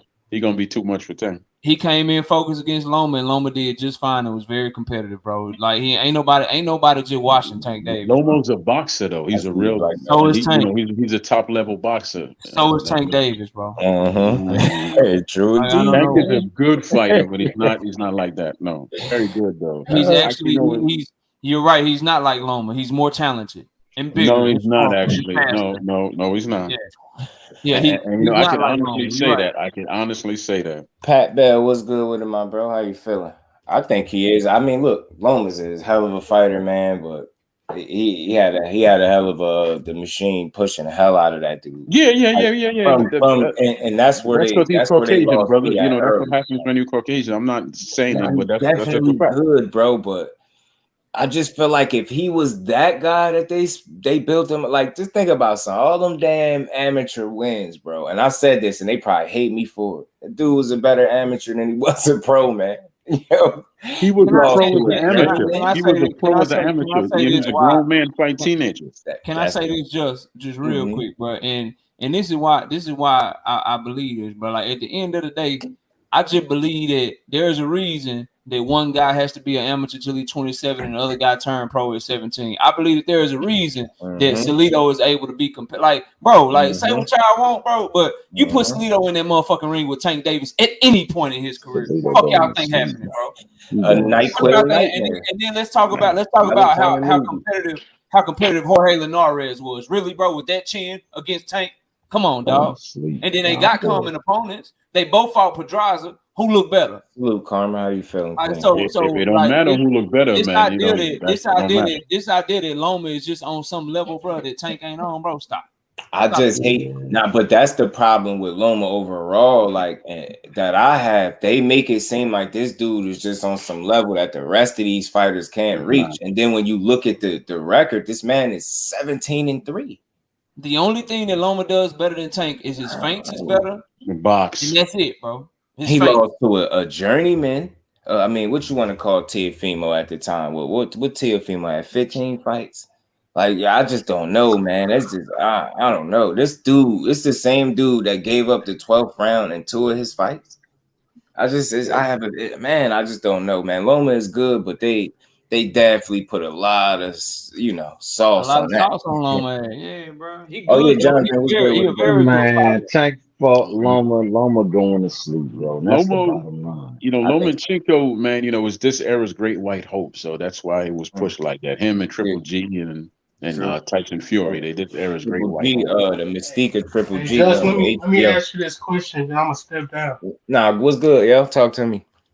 All right, this is for something you said weeks ago. Did you see what my boy said on Twitter last night, or was it maybe this morning? I just wanted to check and see if you did your homework, just. If I see what, who said what on Twitter? Yeah, I just wanted. He passed out a little homework assignment for everybody. I just wanted to see if you did it. You said Devin? Yeah. Hey, I ain't doing no homework from that man. He lucky for elbow his ass. Nah, what's the homework? I don't even need the homework. I can do my work in school. Yeah, I ain't homework. I do it right now. I got a Just was saying he ain't put Loma in the hospital, but hey, the homework saying otherwise. I gotta see that, man. I don't know. I gotta see, but I ain't catch it though, bro. I definitely catch it. He said he put Loma in the hospital because they keep saying he broke Loma ribs. I was like, Yeah, he said he wanted y'all just to go do your homework. If you don't believe it. I'm gonna go see what you talking about. I'm gonna see. He ain't putting my boy in the hospital. Maybe he did put him in the hospital. The fight was put my boy in the hospital. I tell you that. Hey, we don't know. We just gonna see who on the fight. Hey, when your man gonna sign the contract to fight Regis, bro? When he gonna sign the contract? Don't sign the contract. No, tell you if you got a good relationship with Bill, tell him don't sign that piece. Tell him to fight Tank so everybody can get to see him expose Tank. That's what we want. We want him to expose Regis in the headlock right now, man. He just trying to get out. Hey, y'all notice how everybody beat Tank ass in sparring, but ain't nobody calling the fight on them? It's only one person. It's only one person that got credible ass whooping with people there. You know what I mean? What's that? Yeah, you know what I mean. It's only one person with a credible ass whooping. But when AB say if it was a real fight, Tank would have stopped his ass in the second round. AB lost his money. AB lost his money. So he gonna say what he gonna say. That's all right. When they do fight, bro, they both gonna be in shape. They both gonna be at the top of their game. They gonna have 8 on. Ain't gonna be no head. No that. What Floyd Senior say? What Floyd Senior say? I don't know. Knockout say I'm betting all Devin Haney fans 1,000 push-ups a piece. I'm gonna see if y'all really believe. We ain't gotta do that. Whenever I told you I'm gonna send you my money. I told you I'm gonna send you my money so you can hold it. You don't want to lose your money, You don't remember that, KO? Whenever they fight, bro. I told you I'm gonna send you my money so you can hold it. Hey, Jonathan. Just know my man called him Big Homie Corey. He called your boy the Big Homie. That means he been getting bro. He called the nigga Big Homie in interviews. What are we talking about? Hey, y'all see Tank in the gym, right? Y'all they're not the same age. I see. He like 9 months older than him. I see it. 9 months older. He been calling the Big Homie before that, so that don't prove nothing. That don't make me like happy or sad. Nigga, he said that's not nigga. Shakur even said on the interview that's not my little bro no more. Said they paid him. Oh no, they not bros no more at all from where they selling. I know they just selling the fight. I know they just selling the fight. You see him looking at that man like he food. Point to the food. You see he's standing up. Both of them probably on the phone behind the scene laughing at all of us. That man uncomfortable. Just tell Bill to not sign the contract with Regis and to run it with Tank at 140. That should be the push. Hey man, we were so everybody can over here, man. So everybody can see the boogeyman expose Tank. Yeah, I want to see Tank Davis get exposed, bro. That's what we know who the real. That's all I want to see. 36 minutes of hell. We already know what it is. Not if he getting there with the dude I got on the screen. If your guy is Mr. 36 minutes, Tank Davis is Mr. I don't need 36 minutes. How about that? Yeah. But how about that? You talking about the dude on the screen, KO? Yeah, he missed I don't need 36 minutes. You see how y'all got to doctor fake photos and stuff? Hey, that's how Loma had him in the fight. What you mean? That's how Loma had him in the fight. Over here, Jonathan, you gotta have fun with us, bro. You got. I'm having fun. I'm just saying we ain't gotta do that over here. Hey, we and I post got my real. bro in the building too, man. I got my KO, bro. we post real sparring footage. KO know about that sparring footage that we post. Oh, yeah, almost forgot. I got my bro on the panel, man. That see some of this firsthand work, man. Y'all better stop trying to discredit that bad boy with a 5-second clip of them ending they sparring. All I know is discredit Bill for saying something. All I know is Shakur sparred both ago. of them. He said Shakur Stevenson sparred both of them. He say I always got the best of Devin. He say Tank the truth. He say Tank, that's my fight. That's the best Super Bowl right there. When he come out, when he come out and say the next interview? When he come out and say the next interview, KO? I didn't always get the best of Devin. Put that picture my business ain't saying that. I didn't always get my bro was good with it. My man said just to get in on Shakur was doing some good work. Yeah. Like it's really no recovery. Said that's not the first time Bill. Shakur always got in on Devin. Who was that? Shakur granddaddy talking? No, that's Bill Haney talking. No, that's not the first time Bill said who your favorite? I know, but bro? then Bill go out and say that video is a fake though. Come on, bro. Hey man, if you you know what I'm saying? If it get too hot at 130, you come to 135. We should go to 140 then. Wow. You didn't even say 35, KO. You gotta stop. You see how you twist it. Hey, this one we call KO master spinner. You got mad, man. Nah, this why I call y'all disingenuous because you know what that nigga meant by that. You trying to act like he didn't mean that. No, what he really was that they will fight Shakur at 140.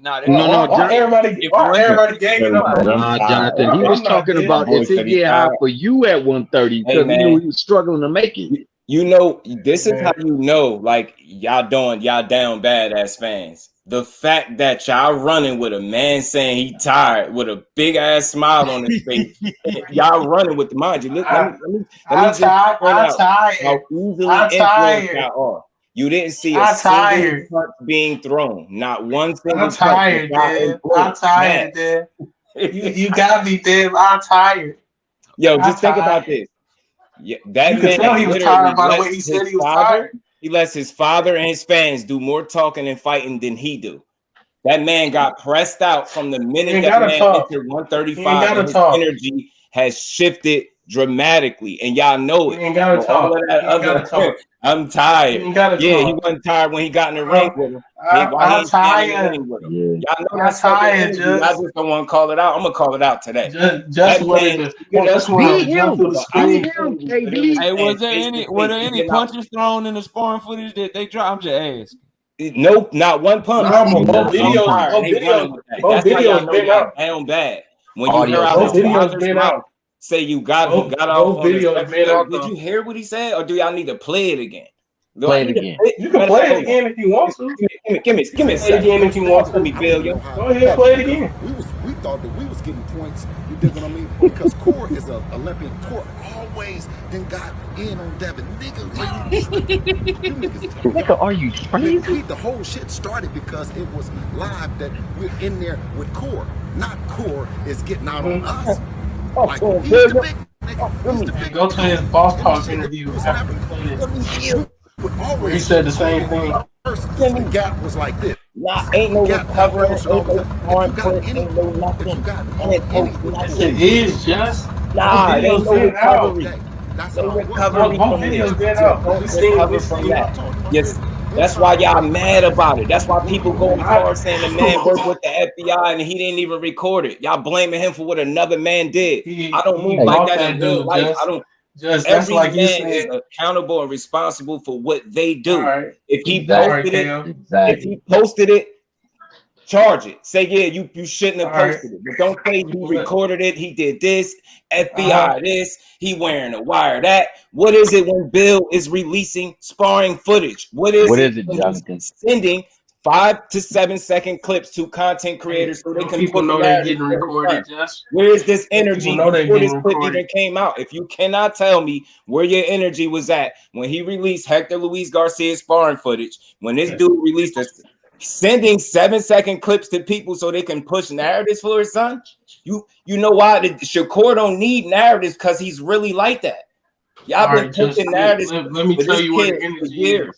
I'm gonna tell y'all something. In the last 2 months, as a content creator, this is the least amount of fun I've been having with boxing, simply because I don't call it down the middle. I have heard you people not only tear down fighters that are of substance, you're telling me some of the best, the most skilled fighters and some of the most dangerous fighters in boxing all has ducked a guy that's not hurting people. That's no slight or no shade. Those are facts.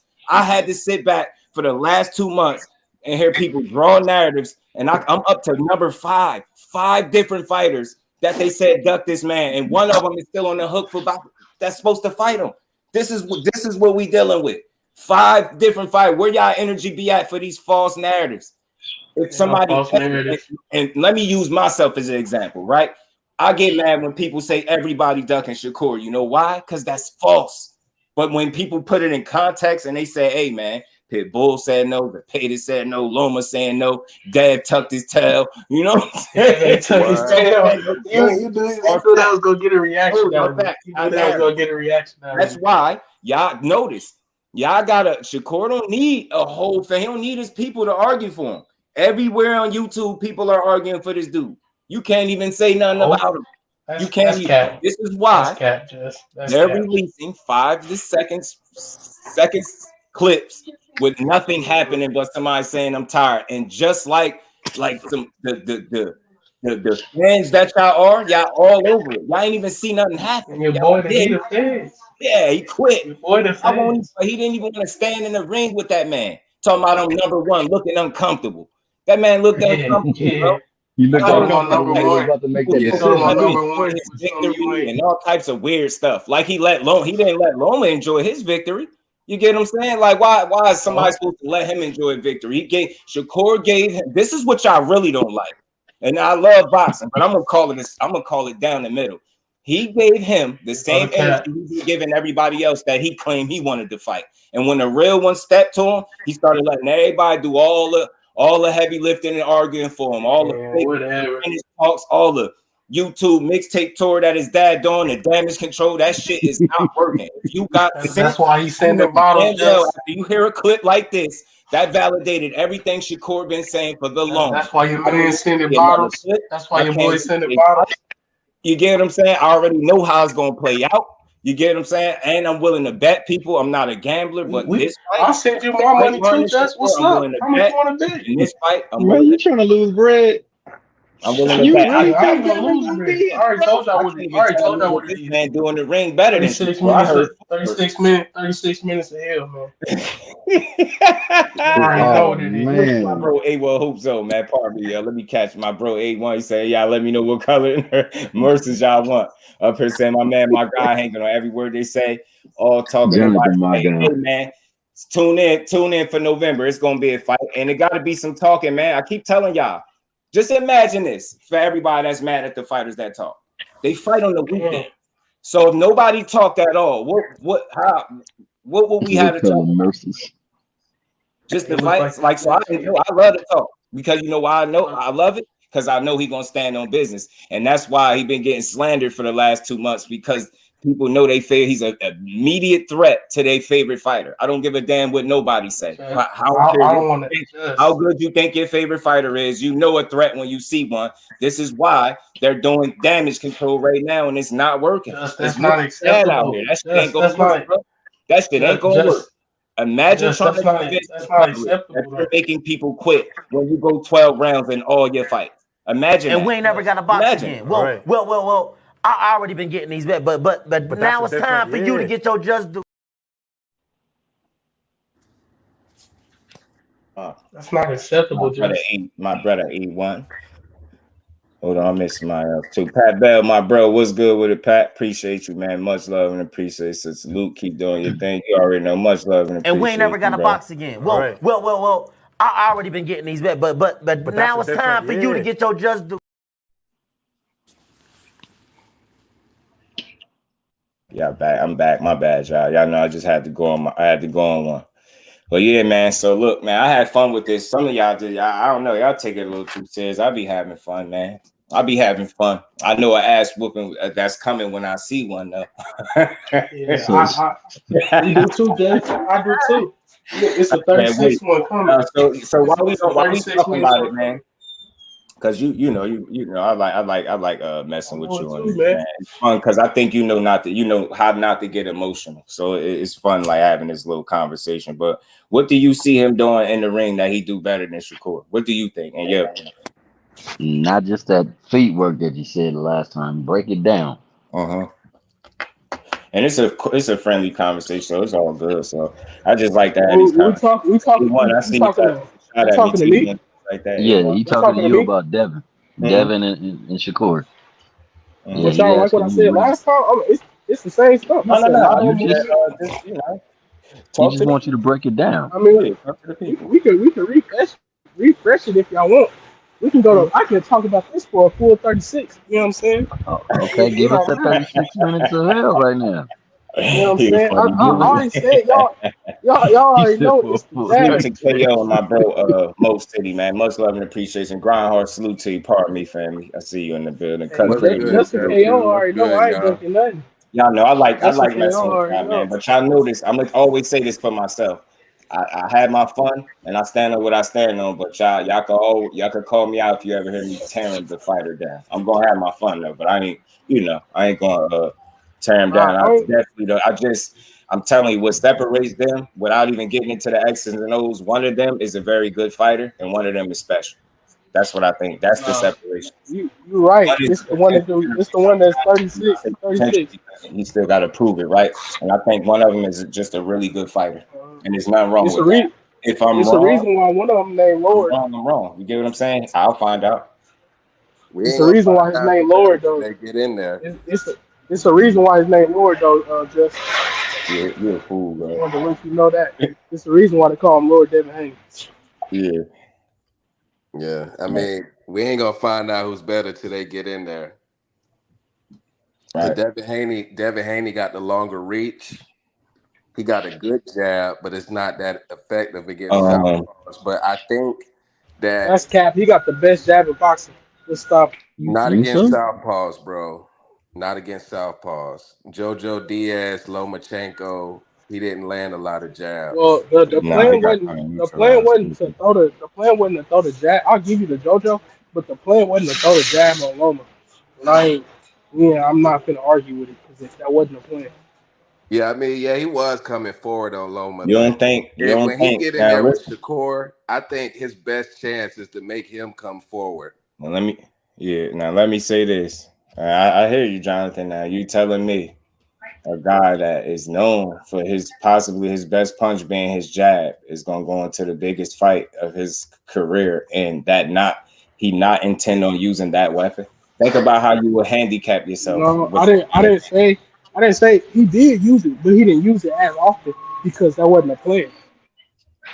So you saying you don't think the game plan was to utilize the jab heavy? But even before the bell rang, he touched his body when they was touching gloves. He touched his body. He said, "That's where I'm at." Now, don't get me wrong. I'm with you. I thought his body attack was smart. I thought that was obvious, like a game plan. I seen him coming straight to his body for his body. So I thought that was smart. But you get what I'm saying? If you got best jab in boxing, you damn sure gonna use it in every single fight. I ain't saying he use it at all, but I just think Loma did a better job at neutralizing the jab than what they probably initially. He did. I don't know, man. I think Bivol got the best jab. Bivol? Yeah, I think Bivol jab better than Haney's. Bivol got a pretty active jab. Pretty active jab. Like, but he's up there though. They haven't won the undisputed championship off of jab.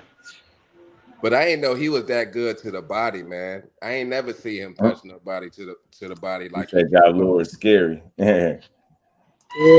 He got a whole bunch of wrinkles to his game y'all know about. He moved up instead of fighting Shakur. I mean, if you feel like that's a duck, I mean, that's cool. But that fighting Shakur when you struggling to make weight, that's not a great idea. Yeah, it wouldn't be smart business. And I said this before, Bill and Devin both together as a team, they smart businessmen. They're not stupid. I think throughout, they can't get past who you think will win a fight. It's deeper than that. them dudes didn't get to where they at being stupid, and it would be stupid business-wise, career-wise for them to fight anybody depleted. It could be Loma again. It could be Cambosis for a third time. Like all of that would be stupid just to make it make sense, because it just health-wise, it don't make sense for them. But people can't accept that, and they feel like you got to argue a case that he's gonna fight again at 35, and y'all probably know that he's not. No, he's not. Hey, Just, and actually, Shakur, and actually, I'm gonna say this about this situation. Shakur, he actually was trying to spare Devin. He was like, "Oh, he's not gonna fight me when he's struggling to make weight like that." It's just when the media, they was like, "Oh, why he not activating his mandatory? Why he not when the pressure built up, he went and did it, and then all this shit started." Right. Because he was saying it, because you remember he was saying it, but he wasn't doing it for a while. But then people started calling him Duck and all this shit. And then, hey, he wanted to prove it. Yeah, I think it built up a little bit. And it spilled over a little bit. But it just like it spilled over, you see what he said. He off the internet. And I think he been so far, it's been a couple days. So just stay off the internet, lock in. And use this as fuel when it's time for y'all to really fight. Like the back and forth, I enjoy it. I just needed to go fill up. Push. He had to go fill up. Just he ran out of gas. He had to go fill up. But I get Haney respect. You got to words are powerful, Just. He said use it as fuel. He know he had to go fill up. I wish I would have let my bro talk before he jumped off. He probably jumped off when he seen me going in a little bit, but yeah, I was telling y'all about somebody that get a chance to really see how the young boy work. And make no mistake about it, when I see a clip like that, I'm not even remotely bothered by it, because I really know what he capable of. Like when your people is solid, and you know somebody in there firsthand experience, being able to watch the mentality of this fighter. A guy go 14, 15 rounds and get told to take the day off, happen to make a phone call, realize that it's smoke in the gym after they just told him to chill, and he pop up wanting all types of smoke. Like the mentality is different. So it's like you can't be the kind of fighter he is and be quit nowhere. See what I'm saying? So you can say he was tired, you can have at it, but under the lights, take a special. The dude don't even lose rounds, bro. The dude don't even lose rounds. It takes a special fighter to make you do that. I tell you what, man. Pressure is being applied, man. Trying to tell y'all, pay attention to it, man. Y'all ain't never heard this kind of hate for a fighter until you got to a weight class. I don't think they hate each other, Just. I just think it's good shit from them. Nah, the mommy and daddy shit. You know what the trash talk? That's all cool. That's boxing, right? We had fun with it, but notice I'm really I hate false narratives. I don't care who, you know what I mean? What fighter is fighting up against it. Like, I'm against all false narratives. I hate it. Like, that's what you do when you try to create narratives that somebody quit. It's just a false narrative because you know it ain't true. Like, if you really like that, if you want to post something of some substance, like for real, it's not a false narrative. Do all the rounds. You can't do it. It's not a false narrative because your boy even said, nah, I didn't beat him all the time. A1. That's why I try to tell y'all I had fun with it. Like I had this channel, I had my channel rocking for a while before I even let people know who my favorite fighter was. But I did it because I wanted to demonstrate something. And I challenge anybody to it. Point out a one time where you catch me being a fanboy of somebody. And not A1, I know he ain't saying it to me. But I challenge anybody to that. And where I'm not being consistent, and if he do something that's not solid, I can't call it out. I'll call any of it out. It's not hard to do it because there's no emotional attachment to people that you don't know. You rock with the skill, the talent. You get what I'm saying? This is normal shit. So I never go too extreme with it, but I definitely had fun with it though, man. I definitely had fun with it. But for me, I've been watching the kids since it's probably like 17, so all the way up until now. So I've seen the growth and the development, man. We looking at, I'm telling you, we just got to stay the course. Stay the course. We'll be able to revisit this conversation some years from now. I'm confident in that because I think he understands what's in front of him, and that's what makes a fighter special. You understand greatness in other fighters. You know how to give another guy they just do. You know, no matter how good you are, you know it's other guys in this game that's nice too, and he know that. So he gonna always prepare, I think, a certain way. You see the work he getting in, some of the mentors that he's had. Like I think that's put him in a very good position too to be successful. Like, you know what I mean? Utilize your resources. Hey, just trying to make sure his gas tank pulled up. Yeah, I don't think you'll ever see him with gas tank issues. I really don't. I just don't think you'll ever see it. But I feel you, A1. That's why when people come here, like you'll hear my passion about the sport, but I never like talk down to people. Like I try to make sure I'm not talking about a fighting gas tank. Enjoy the. I'm not talking about a fighting gas tank, just. What are you talking about? What you talking about, Willis? The shit talking gas tank. Let's just make sure that don't run out. No, if somebody give him a competitive fight, he'll get tired. He'll get tired. Nah, I wouldn't say he ain't never gotten tired. I'm just talking about gas tank issues. Like I don't think you'll ever see that. I think all these dudes get tired, right? Like it'd be crazy to even Floyd. Like everybody gets tired, right? But it's different levels to it, right? Some dudes get fatigued and can't protect themselves, and then a technique and things start lacking. You get what I'm saying? They start getting touched up. You know what I'm saying? I just don't think he'll be one of them fighters that have that type of issue. Now, don't get it wrong. With the right style and a guy pressuring you and pushing you, you know, anybody could be put in some situations, but for the most part, like I think he living right. I think that's what's most important, right? I think that's the key to longevity in the boxing game. I think we really having to live that fighter's lifestyle. Like you got to kind of, you know, sacrifice so much, and I think he's at that point where he understand that. So. Yeah, I know he probably don't. He hang around Bud. Shit, Bud don't smoke and drink. Right. So soak in some of that game, man. Like I think that's a good person to align himself with. And it's funny because I think he go through some of the same stuff Bud dealing with. Like I said, it's weird. It's crazy. Like that. When I heard somebody say Bud for 39-0 and ain't fought nobody, I was like, man, that's tough to say that. And then you say that, and then he beat the guy that you rock with the most, and it's like, now what? So it's like I can't share them train of thoughts. Like I hear 39 people and ain't fought nobody. I hear he do bad business. Yeah, I never really said that about him, but I did say Spence had the better resume by like. I said that shit. I'll say it again if I had the chance. But ain't nothing wrong with that though, fellas. Like that's. The resume thing is fair. That's just a real observation off of what we've been watching, right? You get what I'm saying? But y'all wasn't sitting up saying he ain't fighting nobody at all. He ain't did nothing in 39 fights.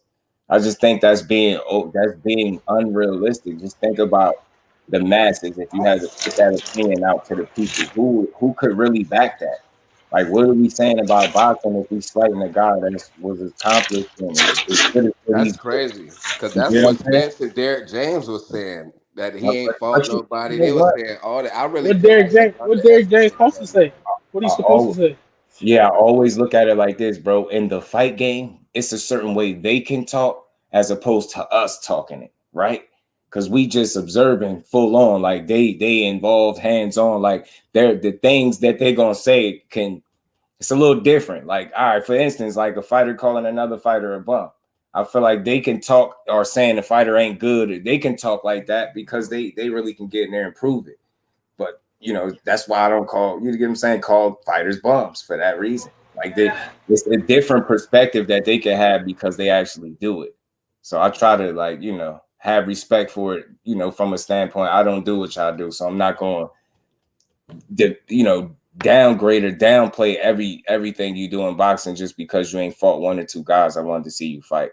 And I think that's what people was doing with Bud. It might have been some people you wanted to see him fight through some of these weight classes that he wasn't able to fight for one reason or another, but that shouldn't blind you from the fact that the dude was a damn good fighter. That's all I'm saying. Like I ain't got to say how great he is. I ain't about to give him no, you know, super pat on the back or nothing, but you just had to know that dude was a hell of a fighter despite the resume or lack thereof, however you wanted to look at it. Like you still got to know when you're looking at somebody that really can fight. Yeah, I mean, when I call a fighter a bum, I mean I'm comparing him to the other top fighters. You know what I mean? I'm a paying customer. You know what I mean? So I'm gonna talk my shit. If you out there looking crazy, I'm gonna say how I feel. Like these dudes be too damn tough. Said, you gotta you act like you a pro boxer to have an opinion. You know what I mean? Pop, yeah, that shit. You right about that shit. That's why these niggas don't be having no fans like that, bro. I get that shit a lot about like because my opinions be strong and I'm very steadfast. You ever boxed before? Have you ever boxed before? Like, bro. I try to. I'm calling you a bum compared to. Hey, yo, Josh, I never answered my question. That's just facts. I get that. It is what it is. It ain't my fault. You ain't that good. Right. Okay, right. Okay, yo, you never answered my question. I said you go home. I said you was talking about betting push-ups. I said I'll for taking dead fights. You can just hold it. Yeah, I hold your money with whoever you betting, but I don't bet money on YouTube, bro. I'm a professional gambler. I'm a professional gambler, though, bro. I gamble with the bookie every week, and I win a lot, bro. But that's where I'm. That's where I'm. They don't let Florida bet on the books no more. It's been like that for like over a year now. Damn word. It's a good question. And yeah, no online betting in Florida. We can't. So in Texas, bro, we can't do the like. So the homie T, he used like DraftKings where they actually let you pick like so your parlay. You can pick the method, so you can pick like I got this person by knockout, this person by decision, this this fight or draw, and you can put them all on the parlay. They won't let me do that. Like the site I use, because I can only use BetUS, I can only just pick who I got winning, who I got losing if I'm gonna do a parlay. Yeah, last time I was able to. At least you're not in Kansas City where you got a driver. That was the last time. After that, they just said, "Oh, your location, Florida, no." Like for anything, no draft. What you drop, man? None of that. Where you been at, man? I don't know where you been at, but y'all really, I don't know why y'all don't just like I don't know. If that was the case, I would say it. Like I told y'all, the last move he made was the move with the sanctioning bodies. A no was never out his mouth. I told y'all once he did that move, the next goalpost move was now he's pricing himself out.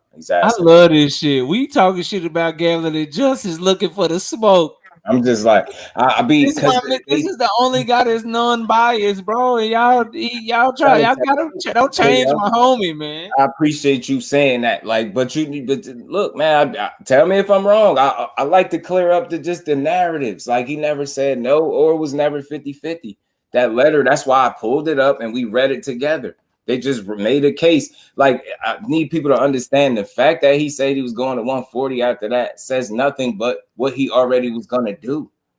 That don't make him, like, you can have the duck angle. I can push that if I wanted to be.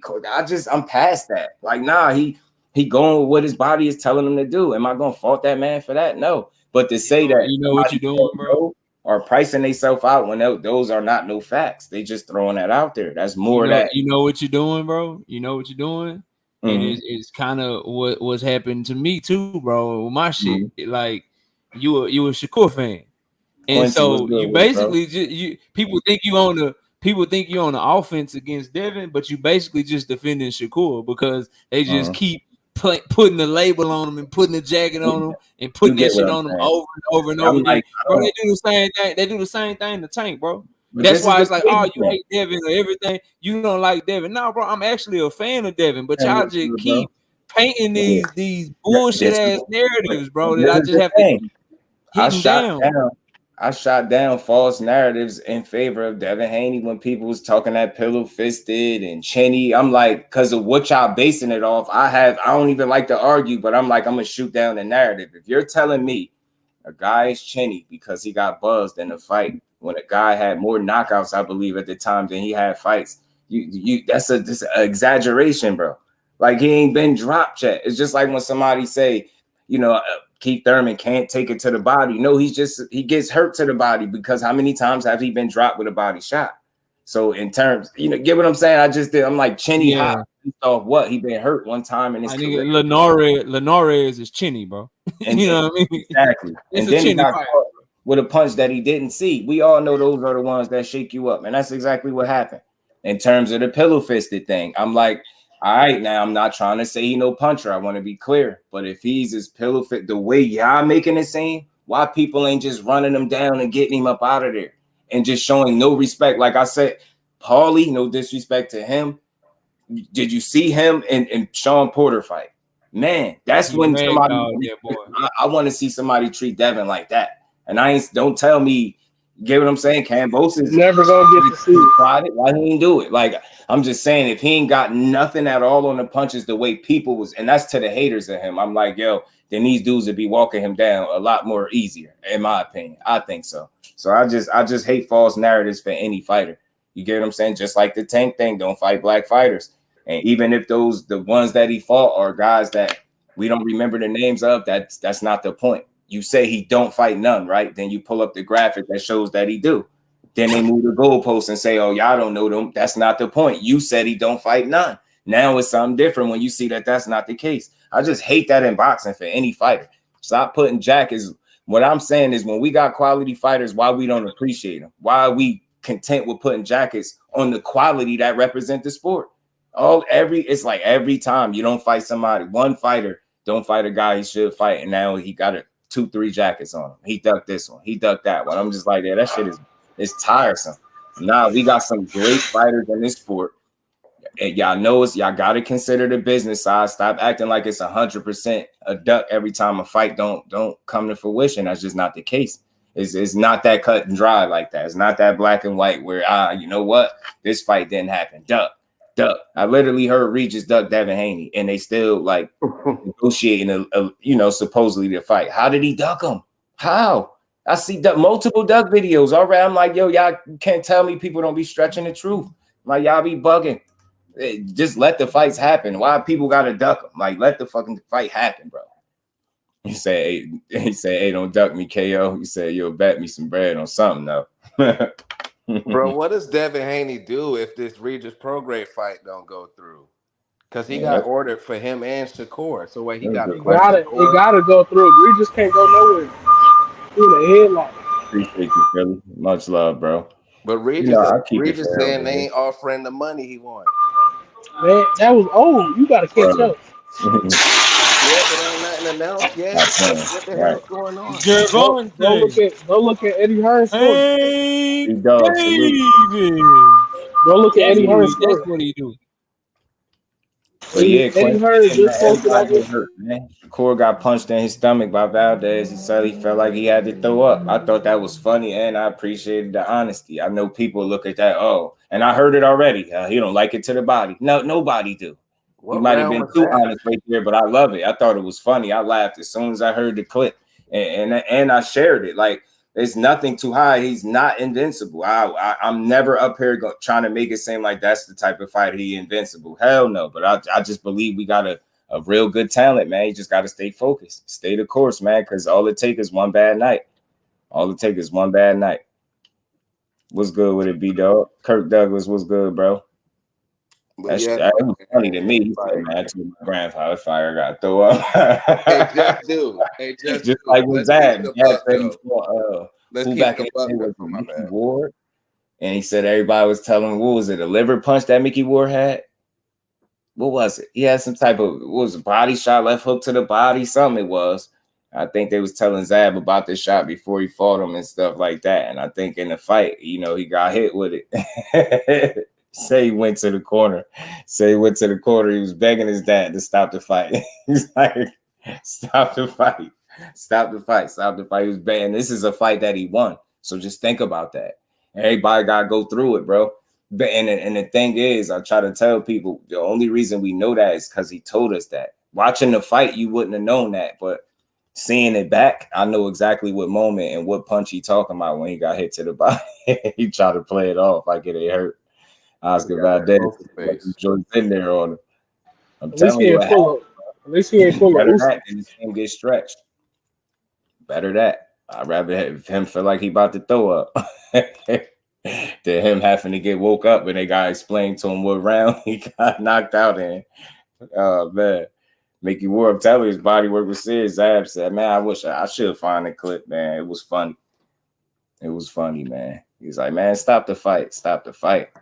He said his dad was like, nah, you better go out there and fight him. He's like, man, I can't. I can't. Hey, but man. though, I want to ask you something. Yeah, man. I be trying to tell them they gonna think that, but going there thinking that shit's sweet, man. Tell you that IQ different. Telling you, I hear with a lot of fighters that be in the ring. I look for similarities in interviews when I hear these dudes speaking about talent and IQ and levels. And it's a consistent message out there that man be levels ahead of these dudes. We also consistently see fighters that's not on Devin or Shakur level talk about levels. I find it funny. What'd you say? You went out a little bit. I said we also see the same fighters talk about levels, and they not even on Devin or Shakur level. You know what though? Some of them are right there too. Because I damn sure think Richardson Hitchens is I think his assessment on them as fighters was spot on, and you could tell it was from a place of being fair. No, that's why I said some. Yeah, some of them. That's why I said some. Yeah, but I know one thing, man. Richardson need to move on from Montana Love. His layoff is starting to build up now. Trying to wait on him. See that body shot.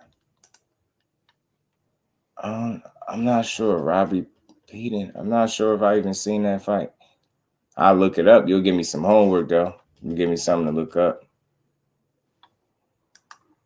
Yeah, Quincy the OG asked what was good with you, man.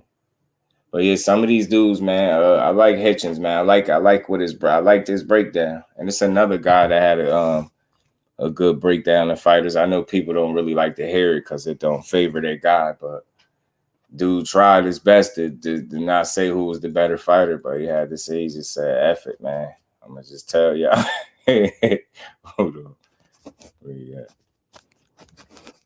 Oh shit, I forgot I had this in my ear. Yeah, I mean, Shakur looks like the better fighter, but we'll see. We'll see if they both keep winning. They got to see each other. I just be feeling like he's smarter than these dudes.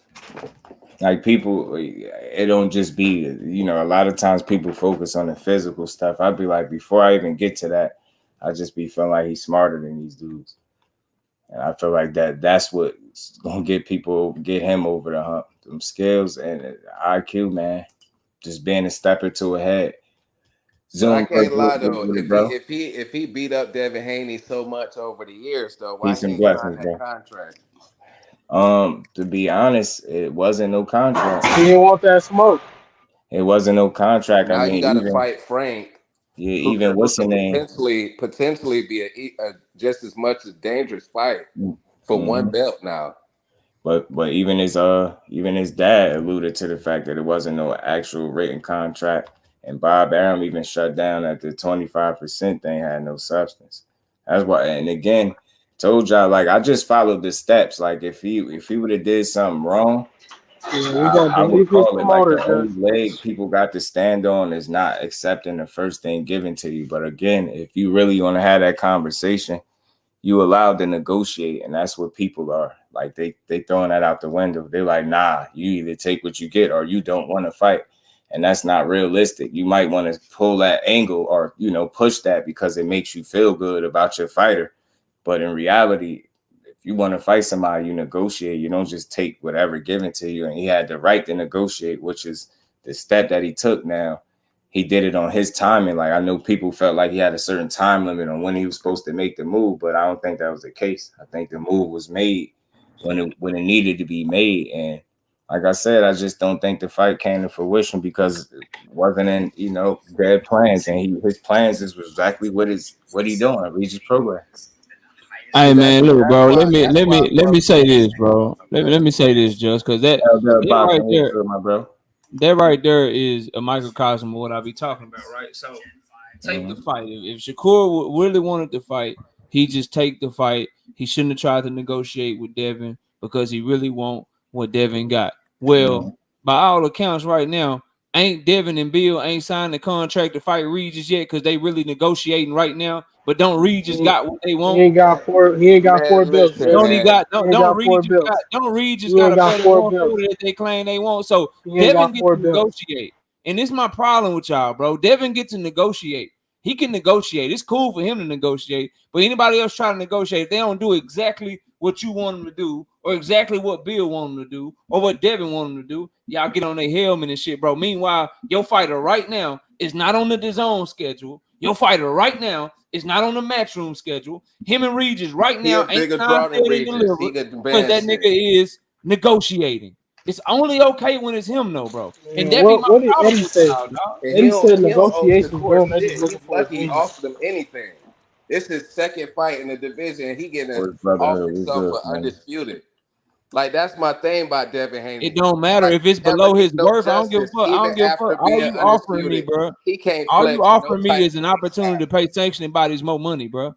That's it. That's all you offering me, bro. Down to his opponent, even after being undisputed, he got to wait on Loma. He ain't got to bow down. All he got to do is negotiate. He negotiated with Loma though. You see how that shit worked? Loma wanted more. He had to wait on him. He went back and forth with Loma. The B-side. He was willing to let them push his whole fight date back for Loma, but it's take it or leave it with Shakur. Y'all better wake up. No, he wasn't. Stop capping, KO. You gotta y'all better wake up, bro. That's cap. That boy wanted to fight. That boy wanted to fight before Ramadan. They pushed his fight date back on him. He wanted He was not okay. He was not okay with it, but he was in contract. He couldn't do nothing. Did he do it? Appreciate Did he that. do it? He couldn't do nothing about it. He couldn't do nothing about it. Did he draw a hard line? He was under contract. Did he draw Yes, a hard he did. line and say fight me on this date? Oh, I'm He was moving under on. contract, Nah, bro. He was under contract. He couldn't do nothing.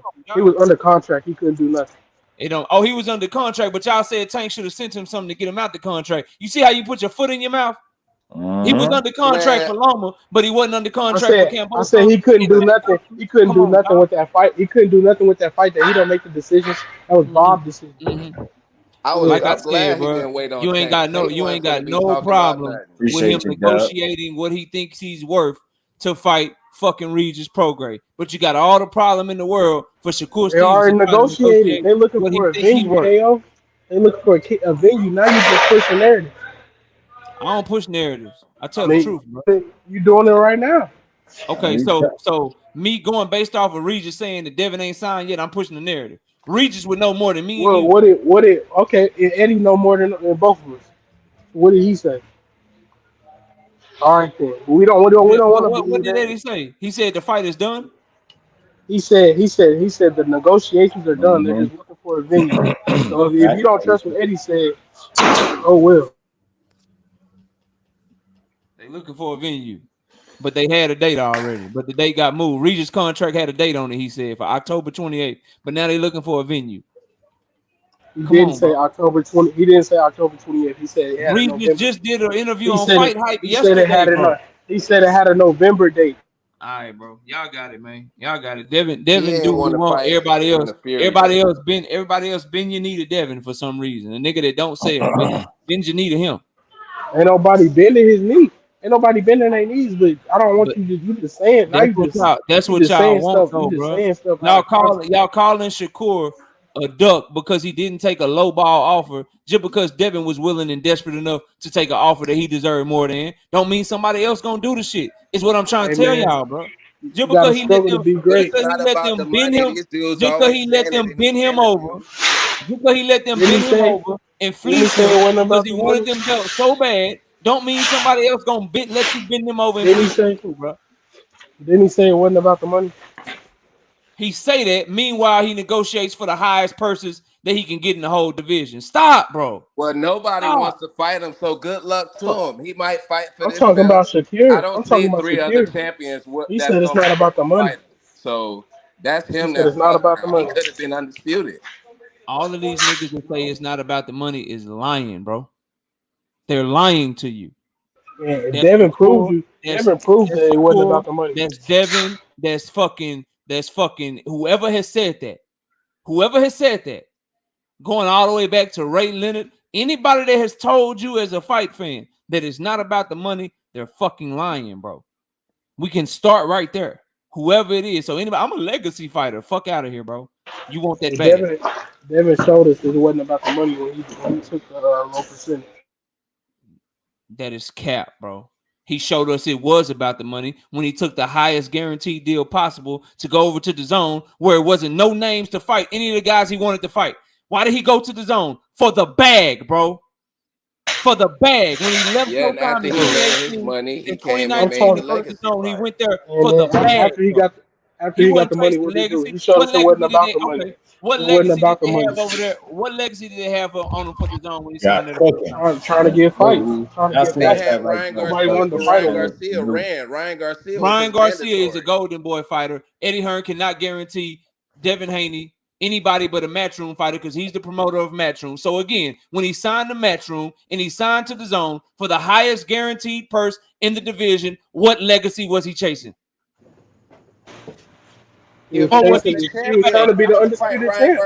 He was trying to be the undisputed champ. Why you worried about his signing bonus? That's not the person. That's no, why you worried about my signing bonus? What I'm telling you, ain't grind hard doing y'all 1-on-2. By the way, what I'm telling y'all is that he went over there for the bag. Signing bonus is not the same thing. So as when the you person. tell me that your fighter is a legacy fighter, bro, all I'm telling you is this, I'll be quiet because I ain't gonna keep belaboring the point. When your fighter tries to tell me as a fight fan that he's a legacy fighter and it ain't about the bag, but I see him have offers and go after the bag at the zone to get the most money when the zone don't have none of the fighters that he claimed he wanted. They ain't have Loma over at that motherfucker. They ain't have Tank over at that motherfucker. So if it ain't got the fights for your legacy that you claim you want and you go over there, the only other reason that it makes sense for you to go over there is to get your bag. And I ain't hating. Get your bag, young man. You talking about a dude Don't tell me you only about your legacy when you talking about the one fight deal. The only one across the street. He the only one that ever crossed the street. Name another fighter who did it like him. Nobody did it like him. He the only one that crossed the street. Unlike your fighter. Listen, bro. Unlike your fighter. Unlike your him, dog. When you can't sell out your hometown, nigga, you gotta cross the street. Vegas not his hometown. Crawford had to do. When you ain't when you can't sell shit, you cross the street, my nigga. Vegas not his hometown. Nah, Tank could fight Pitbull Cruz before. That's why Haney didn't wait on him, man. Tank ain't talking about nothing. He's not from the Bay, Jonathan. He ain't talking about nothing. He wants his money. He's from the Bay, bro. He was born and raised in Nevada, bro. That's what I'm saying. Tank, why you got a cap? When they were promoting it, they promoted it as if it was a hometown fight for him. Were they not? No, they wasn't. It was not promoting it like a hometown fight. Okay. They definitely like did. Tank got so many options. How Devin Haney supposed to know he finna pick him? Because he said it. Because he said it. For the first time. He didn't say it. For the first time ever, he said it. He only said his name one time. All right. So I guess y'all gonna tell me, and here we go again. I guess y'all gonna tell me Steven Espinosa's line about they tried to have preliminary conversations. Hey man, I already told you. After he already got ordered by the WBC to fight Regis or Shakur Stevenson. Who gives a fuck about an order from the WBC, nigga? That's Tank Davis. That's what I'm saying. Devin Haney don't got protection. Soon as he fought Loma, the sanctioning bodies went to order and shit. How's he supposed to make the Tank fight happen? Talk to him.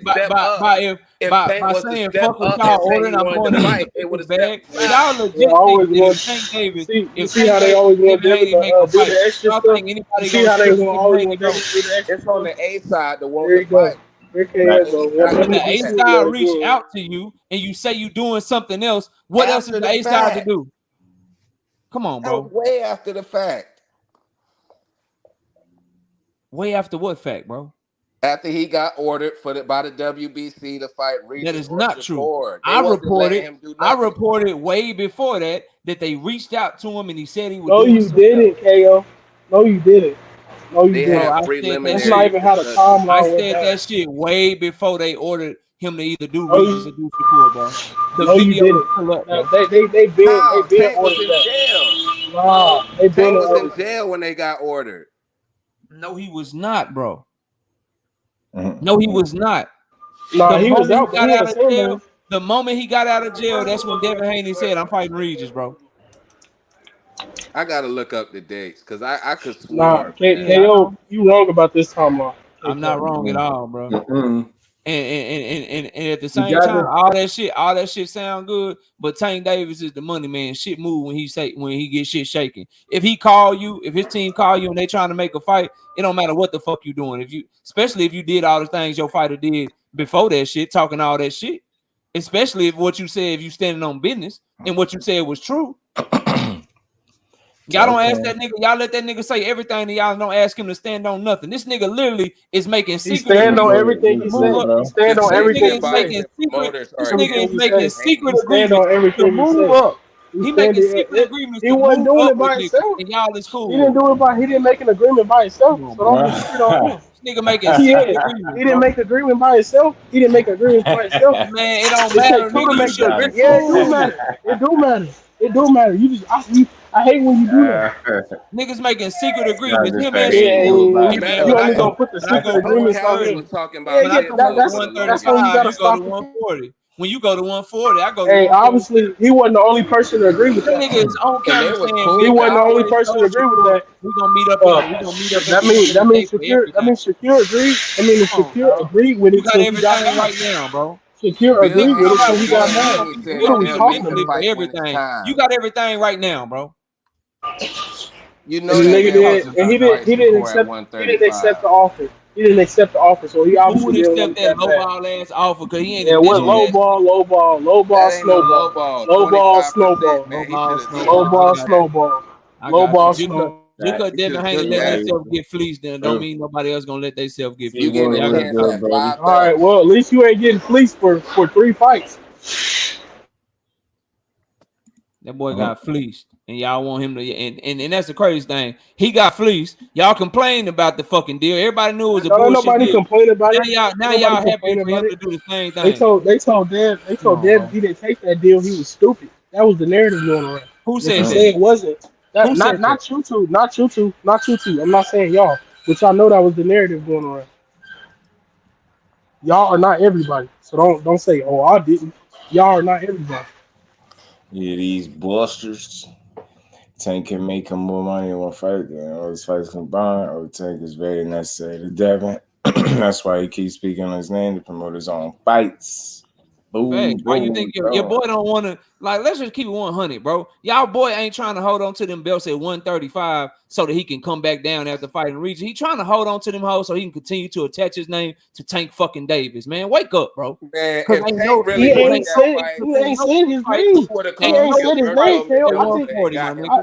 I think you got an obsession with him. What the fuck is preliminary discussions? That ain't shit. I think you got an obsession with taking Dez, man. I think you got an obsession because he ain't saying nothing about it. Because I know what's gonna happen. Y'all don't. But he ain't said nothing about him, and you keep saying he's trying to attach his name, and he ain't said nothing about that man. My nigga. What has he said? What has he said about him? What has he said? Name one thing. For a reason, bro. Name one thing. Name one thing he said about him since he's trying to attach his name. What you mean, man? The nigga been talking about the nigga. No, I'm not. No, what you talking about? I'm talking about now. You said we living in the present. He ain't talking about it right now because he ain't got no fight lined up, and he know he out there. He do got a fight lined up. No, he don't. What? Just wait for it, bro. He hasn't called Tank out in a while. The moment that don't worry. The moment that his fight is finalized with Regis, y'all gonna see. Y'all gonna see. It's gonna go right back to the regular shit. It's gonna go right back to the regular shit. Watch. You want him to say something. You want him to say something so bad. The nigga just said, I'll go back down to one. Matter of fact, he just said yesterday, I'll go back down to one. I'll fight Regis, and you never know. If it's right, I'll go back down for the right fight. Who the fuck y'all think you're talking about, bro? Like, it's two people. It's two people down there. He could be talking about either. But he didn't say his name. I got you. So he'll go back down. He'll go. So he'll send Shakur, take it or leave it, 75-25. Won't negotiate with him. He'll go up to 140 and then come back down to 135. He did negotiate with him. That's the only way he can get the Tank. He's not going to no 140 to fight Devin. They moved from a flat fee to 25%. So they moved from a flat fee to 225. Y'all got all the answers for that boy, man. Mm-hmm. All I know is if he really want it, it's very easy to say some real nigga shit. Y'all seem like real men up here. It's very easy to say, look, Tank, yo trash ass, everything I said about you, I meant that shit. But I can't make weight no more. So if you want it, come see me at 140. Your punk ass fought Mario Barrios at 140. Your punk ass fought Ryan Garcia. He already said he already said he can fight him at. That's too Yes, he real. did. He He ain't did doing say that. that. He did say that. He said He did after the say that. Barrios fight, he When did he be say available that? at 140. He said every time I give you this answer, you don't like it. I said he said it after the press conference. He said he'll fight him at any weight. He said, well, that was a long time ago. Man, he ain't saying nothing now. That's exactly what he said. Bro, he said that in the press conference after the Loma fight, and then reached out to Regis 4 days later, bro. Your man is in jail. He wasn't sending no content. Maybe that man I'm knew he speaking wasn't getting no Chinese. tank fight. He said that in the press conference after the Loma fight. And then 4 days later, he was calling Eddie Hearn to make a fight with Regis. What you think he was really serious about? Hey, your man wasn't serious because he obviously wasn't talking to him while he was in jail. Man, if Tank wanted that fight, Tank he have should to just talk get while a he's in Band-Aid. jail? At any weight, Why does and then Tank have to he talk while he's moved in as jail? fast as he could to go call somebody else. Okay. He said he's keeping the belts. Keeping the belts. But look, KO, the my fight boy not go after booked. killers. If Tank wanted, he can go up there right now and get a mandate. Haney He's still the Haneyville WBA champion at 135. Tank don't have to Oh, the mandate shit. Haneyville. Man, he don't want to mandate They nothing. got to take the Read low it, end. let's He can see. get mandated and Right, they can see. negotiate. Name If another Tank A can get side 60 that or is 70 taking. or what he Name another wants. A side that needs to do with Tank Davis. Why does Tank Davis need to I take a think lesser it's, pill to fight Devin Haney, bro? What the fuck are y'all talking about? He just Hey, sitting there with that KO, fucking you know that's cap, right? belt KO, talking you know about that's he the face you know of what you boxing. just said It was don't cap, work right? like that. You know what you just said was cap, right, KO? No, nothing I say is cap. Oh, let me explain how that was cap. Because doesn't sanctioning bodies have a rule for special occasions? They changed the split. That's the rule for all sanctioning bodies. I don't even want to hear that he couldn't mandate nothing. Bro, if I'm Tank It's a Davis, special why would I situation. even go He through the is special. sanctioning body Yeah. That That means you don't want it. That means you don't want it. No, You saying he that means you don't negotiated the want fight. it. Bro, Nah, that means y'all you gotta don't stop want supporting this it. That B-side means you ass don't want it. mentality with these B-side ass fighters. Look, bro, ain't nobody who Devin got said he all was the a leverage in the B-side. situation anyway about to go to somebody else and give that leverage away, hoping that they will order them to fight He ain't a percentage giving that is nothing away. fucking He wouldn't be favorable to giving them, it bro. nothing away. No one's doing He that. wouldn't be giving nothing away. He wouldn't be Tank giving Davis nothing is away. a clear A side, and he should go to the sanctioning bodies to hope that they like, bro, stop. No, what should happen is every nigga that's a Don't clear his B side promoter should be calling to fight the A side don't ass his nigga, and then they don't his negotiate. promoter run the WBA? Don't his promoter run the WBA? What that mean? Don't his promoter. All right then. So what are we talking about? He is special. He got a special. In He the is special. WBA He's privilege, special. what don't He you is special understand, bro? situation. He is Jonathan, what special don't you situation. And understand, his bro? promoter. His The promoter WBA got in their ties rules, to a WBA. mandatory is 75-25. Now, when you say they can change it, you are correct. They can change it. But if I'm Tank Davis, if I'm Al Heyman, and I know what the rule is, why would I petition them in hoping that they would change it for me? What if? Why would you take that chance? What if Because they Al Heyman runs shit because and they Al say Heyman 50-50? runs the WBA. Because Al Heyman runs the Why would you WBA. do that? KO, when he Because Al get a Heyman runs the mandated, they WBA. negotiate Because Al after Heyman that. runs the WBA. If Al Heyman in Haney the know he's not WBA, the if the A side WBA to now Tank. the WBA is very favorable to Al Heyman, but if Al Heyman runs the WBA, why did they strip Manny Pacquiao when he was about to fight Earl Spence? It is a risk, bro. It's a risk. And they That gave it could to say, another man, we How PBC you know fighter. Al we didn't gonna have do what we something to do with normally that? do. So what are you talking about? What you mean what I'm talking about? Did the belt leave the PBC after Manny Pacquiao got stripped? Or no? You said what? I say the belt went to another PBC fighter after he got stripped. That's still The belt went to Udinese Ugas, but Manny Pacquiao got stripped on the verge of unifying with Earl Spence, bro. No, he got stripped because he was talking about this clown ass fight with Ryan Garcia. And when he was decided to fight Earl, they asked, could he have his belt back? And they told him no. If they ran the WBA, don't you think that they would have told him yes? Because Manny versus Earl is a huge fucking fight. But what did they do? They It was told already him no. with another And at PBC the fighter. end of the day, It was already with another PBC And PBC so fighter. what that Earl means Spence is got to this fight for the notion belt that against y'all Yordenis have that the WBA is going to do whatever Al Heyman tells them to do. I'm giving you a direct example where they told him no, but that ain't good enough for you. Bro, y'all just They stop, said bro. yes to Earl Spence. I'm not you Getting just knocked stop, out You that KO. can't whole tell You tournament. me just stop, that He KO. got this some dudes man You to just ain't fight stop. a making sense. You four-man just You're not stop. tournament to keep listening. that belt, and they said that Spence can fight for it. That's the Al Heyman fighter, is that not? Dog. Spence could have been fighting for it against Manny Pacquiao, but they told him no. Pacquiao held it for 2 They years. wouldn't give Manny his belt back. Luckily, Spence got hurt. But if Spence did not get hurt, he would just be making a title defense against Manny Pacquiao because they told him no. So that is a prime example of the PBC going to the WBA to ask them for something and the WBA telling them no. So again, if I'm the PBC and I know I run the risk, they And there's told plenty of other examples Manny where Pacquiao no. Why Would I he run followed. the risk of me Now, if telling you you want I to would pull out this Getting one Canelo example, treatment. if you want to use the one Check his example, say they're pay-per-view gonna use that numbers. for It was Tank. going down Come and on, bro. down and down. And Come he was on, bro. off for 2 years. Now you just assuming. You assuming. Listen, bro.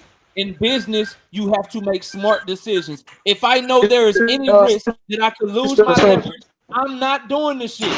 The play is just to negotiate with Devin directly, which they tried to do, and Devin said he's doing something else. That's the end of the That discussion. man was Bro. the regular belt champion to his super champion for like over a year. He could have got him in the ring if he really wanted that. Just because he get him mandated, you know Tank not going to take no low end. Devin Haney know he's not the A side. They could have negotiated. Man, Devin Haney can know he that can't all go day. nowhere if he But got if him the mandated. WBA, if Tank go to WBA route and they order fucking 50-50 or they order 60-40 or whatever it is in favor of Tank, and Tank and his team feel like they deserve more, Devin gonna be like, well, shit, would you let it go to purse bid? I already got a favorable shit. I'm Devin good. Haney gives his Nigga ain't opponents finna money all negotiate the against time. himself, bro. He gave That nigga JoJo crazy, Diaz bro. money. He gave another opponent extra money to get in the ring. You see, this man gets no justice whatsoever.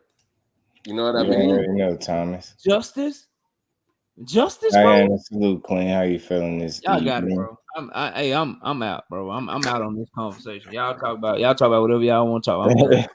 I felt like you made a lot of damn sense, man. To be honest with you, I mean, it's simple. You really laid it out there, but you know, I mean, everybody interprets. Niggas literally want somebody who worked hard as hell to be the A side that they are, to be one of the faces of boxing, to risk giving up his leverage to go to a sanctioning body that could literally be like, yeah, 75-25 in favor of the champion. And then y'all really think if that happens, that Devin Haney is gonna be like, yeah, no, I know I'm the B side, so let's just negotiate and I'm gonna be fair. Nah, that nigga gonna sit there and he gonna sit on that. Why would he do that? He know not to say he the A side. The Tank not gonna take the fight, and that's right for Tank. But Come if on the now. WBA mandates the shit, bro, and those are the parameters that he has to work with, then he gonna stand on that. Why would you risk giving up leverage? That makes no sense, bro. If I got all the leverage, I'm just gonna go negotiate with you. I'm not going through a third party to let them decide what the splits are. I'm the A side. I decide what the splits are. What are y'all talking about, bro? Appreciate you, Diana. Them people won't Tank to fight for their belt. They not gonna just go hard on him like that, bro. Like Tank could get the Canelo treatment if he was really chasing belts like that. Tank bro. will get the Canelo treatment instead of the Manny Pacquiao treatment. You have no proof. Pacquiao was the fading star, and he was off for over 2 years. He's not. You have no proof of what they will or won't do. It is a crapshoot, bro. Why would I? Again, you're asking him to take a risk when all he did, what was right. His team reached out to Devin, and Devin and them said no, bro. Walk away from the fight. Ain't nobody gonna blame you if they gonna try to make you be B-side to Devin Haney. We all know you ain't bro, I'm on here with you right now, grind hard. So and you know for a fact, grind hard. You can't say great. that won't nobody blame Tank, bro. When I'm literally on here with you right now, my nigga, and you know for a fact that Tank team reached out to Devin, and your response was they reached out to him too late. Bro, stop. It was too late, bro. Stop, bro. You just want to argue, dog. You just want to argue. How can you say a nigga who just got another nigga $30 million in Ryan Garcia, when he reach out to you, somebody that really want the fight is like, yo, Devin, you need to stop what the fuck you doing. Bro, he made all that effort to fight Ryan Garcia. Ryan Garcia pulled out of that fight like so he's supposed to chase Devin, bro? Man, he ain't supposed to chase Devin. The nigga that want to fight him so bad, bro. The nigga that made him quit, the dude that clout chased him for years, Tank got to chase him. Calling him to try to make the fight ain't enough. He need to beg him to fight him. The fuck are you talking about, bro? Begging. That's not begging if you go to sanctioning bodies. Y'all crazy as hell, bro. He reached out to him, bro. What do y'all want him to do? His team reached out to the nigga, and the nigga said he doing something else, and y'all saying, well, shit, go through the sanctioning body to prove that Devin fully. Why do niggas always got to do so much for y'all to believe that it's so much evidence, bro, to show that Devin and them be capping their ass off and moving funny as fuck, and y'all just let them do it. You just let them do it, bro. To get that fight so long. You only gonna try so many times, bro. Trying to get the fight so long while signing other people and fighting other people, and then the moment that they both free, the nigga is making a fight with Regis faster than he ever made a fight in his life, bro. And y'all won't call that shit out. The nigga was so vocal, dropping sparring footage, calling Tank a fucking cheater during the fight, having a motherfucking press tour during Tank fight week with Ryan Garcia to try to live off a motherfucking Tank's name. And the moment both of them free, the nigga calling Regis less than a week out the ring with Loma. And then when Tank and them reach out to him, they say we doing something else. But that's not enough for you niggas though, bro. I don't understand how y'all think, bro. I don't. No, he sat up there and chased Ryan Garcia for that long. Information, bro. I didn't spin a narrative. I didn't put words in nobody's mouth. Everything I just told you actually happened, and you still arguing with me, bro. I'm telling you, he ain't making nothing up. He keeps preliminary discussions ain't shit, bro. He ain't pushing narrative yet. He ain't said the only reason we had preliminary discussions is because Devin said he was doing something else. Next question, bro. I gotta look up the dates, man, because I can't do that.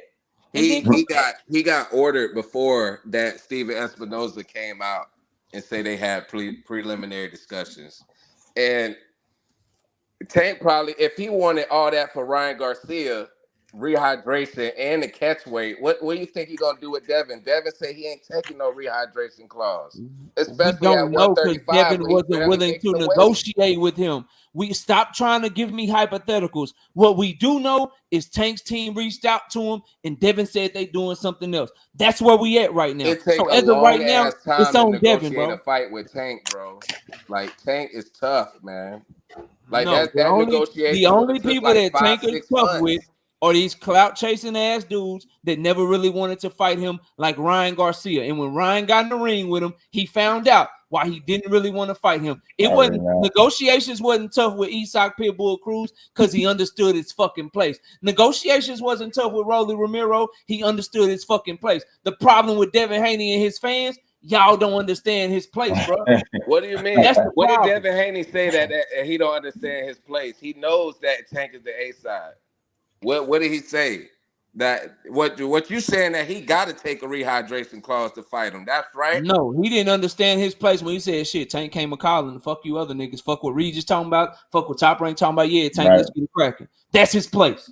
That's all these niggas' place when Tank come calling. That was everybody's place when Floyd come calling. If your ass at 160, shit, 154 with shit, 147 with Terrence, 147 and 175, nigga, if Canelo comes calling, you stop what the fuck you doing. But y'all don't want to give Tank that respect, though, bro. He earned that shit. So when he come calling, Devin should have said, Regis, fuck what you talking about. You know why I grind hard? Because guess what Devin and Regis about to do? They about to go on free fucking TV, bro. He about to get less money fighting Regis than he got fighting Loma. Right. But y'all want to act like when Tank called him, shit, he was busy. Tank, no, nigga, your fighter need to stop what he doing when that man called him. Just like every other A side before him. When Oscar was the man, if he called your ass, you stop what you doing. When Mike Tyson was the man, when he called your ass, you stop what you doing. When motherfucking Ray Leonard was the man, when he called your ass, you stop what you doing. Tank Davis is the only one that y'all want to argue. Oh, well, shit, my fighter got options. My fighter got other options. He's Tank the undisputed champion. Of course he got options. Why play around with Tank for 5-6 months when he can easily get a fight with Regis or Shakur? Because you play around. Let's say he do play around with Tank for 5 or 6 months and the fight get made. Tank Davis will get Devin Haney more money in one fight than he's made in his entire fucking career. That's why you wait. That's fucking a cap. Devin Haney was getting millions on the zone. 3-4 million a fight. And he will get probably at least 5. He will get at minimum $20 to $25 million fighting Tank Davis, bro. at minimum. That fight's not gonna sell what Ryan Garcia fight did. It will sell at least what Earl and Bud. That shit would do somewhere between 700 and 900 right now. And that will be more money. That will be more money than he ever made in his entire career, like I said. But you don't want to wait on him, though. Man, at about $100 per view too. On top of that, come on, bro. like KO saying, like you just got a fighter $30 million. I don't know how much he's amassed in his entire career, but one fight with Tank will eclipse all of that. And you're gonna turn it down after you said you wanted to make the big fights. There is no bigger fight in boxing. It was preliminary discussion. They weren't talking about nothing serious. He wanted to go up though. If you want the fight, then you go strictly to fight him, correct? Wouldn't you do that? Yeah, but it's the time, man. It's gonna take too long to make the goddamn fight. He's already weight drained. I mean, if he fights without a rehydration clause, he get all the credit in the world still. But I don't know. Well, that's where I agree with KO. I don't want to see the fight. I don't want to see the fight at 135. And then you say I can't do a rehydration clause. Then guess what? Niggas like me that think rehydration clauses is weak, you put that shit in the public, you put everything else in public. We're gonna be like, nah, you better not miss out on this fight because no motherfucking rehydration. We gonna cook his ass. But when they call you and they say they want to fight you and it don't make it past preliminary discussions because you're the one that pulls out, say you doing something else, bro, I'm on your helmet. Well, he should double back like how he doubled back 3-4 times for Ryan Garcia. Give him a chance. If he win his next fight, talk to him. Why does Tank? Why do you think one of his Tank, biggest why do you financial think fights? Tank Davis is having a? Why do you think Tank Davis is having a double back for these dudes that claim they want to fight him so bad, bro? Why you think that is, bro? It was Ryan Garcia fight. That fight took so long. No, but again, he already reached out to Devin once. Devin them said he doing something else. So now you want him to double back. Why should he have to double back for somebody that claim they want to fight him so fucking bad, bro? Why do you think that is? Ryan Garcia wanted to fight him so bad. No, I ain't asking about Ryan. I'm asking about Devin. They had preliminary discussions. Devin said he was doing something else, and now you want Tank to double back. Why should he be doubling back for somebody that's for so long wanted to fight him so bad, bro? Because you did it for the other, you should do it for the brother. Him and Ryan Garcia had about 2-3 preliminary discussions before the fight actually happened too. Give him damn. Okay. You say that he talked to Shakur Stevenson one time in Hall Last. That's what he's doing to Haney. Right? You give him the one shot and you hauling ass. That's one of your biggest financial fights. When Tank Davis was going back and forth with Ryan, bro, he wasn't the star that he is now. Point number one. Point number two. He was the biggest star in the division. Point number two. Let Devin Haney and Devin Haney fans tell it. This is the fight that they want so bad, bro.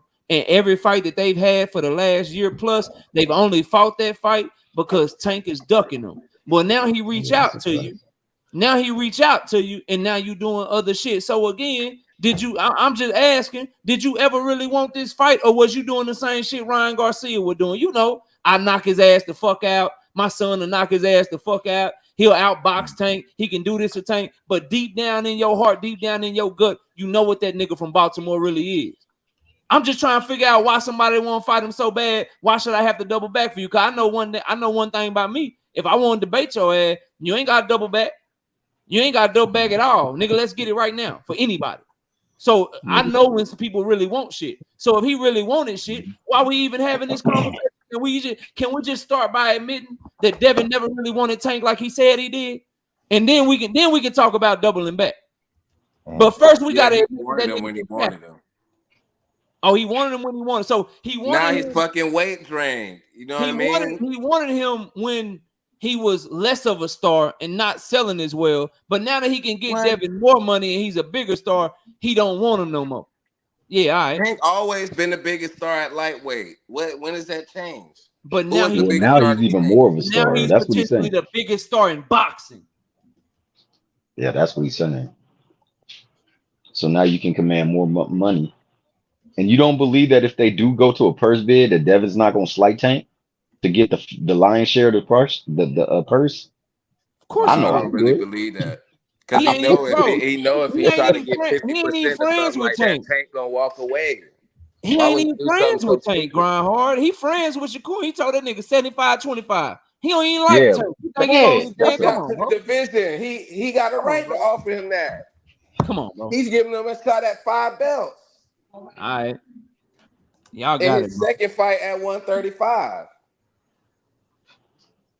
All like, right, bro. Devin Haney ain't got no promoters and sanctioning bodies behind him, just ordering everything he wants. All he gotta do is say, I still want the smoke. I still beat your ass. He gotta be able to flex his A side against somebody. That nigga won't even say that. He could have had preliminary. He could have had preliminary discussions and said, "Yeah, I want the fight, but I'm only gonna make 140." Tank team say, "No, I wanted it 135," and then they could have came out running like, "Man, he ducked me, bro." They called us. We said we wanted to fight, but we couldn't make 135, and they told us that they was moving on. Then you could at least spin that shit, bro. But the nigga just said, "Nah, we doing something else." Well, why should he salute to the room, first of all. Man, if she turned you down 3-4 times, you ain't gonna want to go after her ass no more. He never turned him down, bro. He asked never turned him down. He asked Leonard Ellaby. I mean, they all said no. They kept saying no. So Tank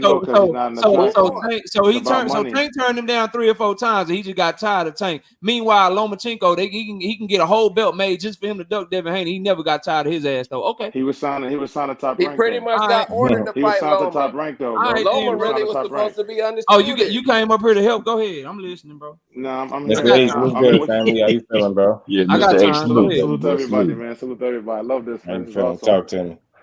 Listen, man, what you're saying is cap. You messed up the timeline.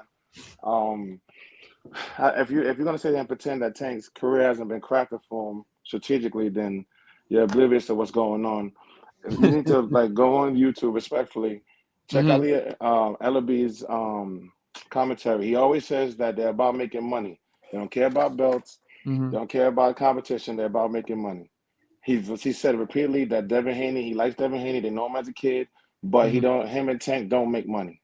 He said it himself. No, he said Devin Haney wants too much money Please without let him. But you have to understand. Please let him talk. I just got told to go check a timeline. I got told that I need to go do some research. Please let him talk. You're not already inserted your foot in your mouth already. No, I didn't. Yeah, you did. You just don't know it. Go ahead. No problem. You just have to understand something. Devin Haney and the Haneys have been moving independently. They make a certain amount of money.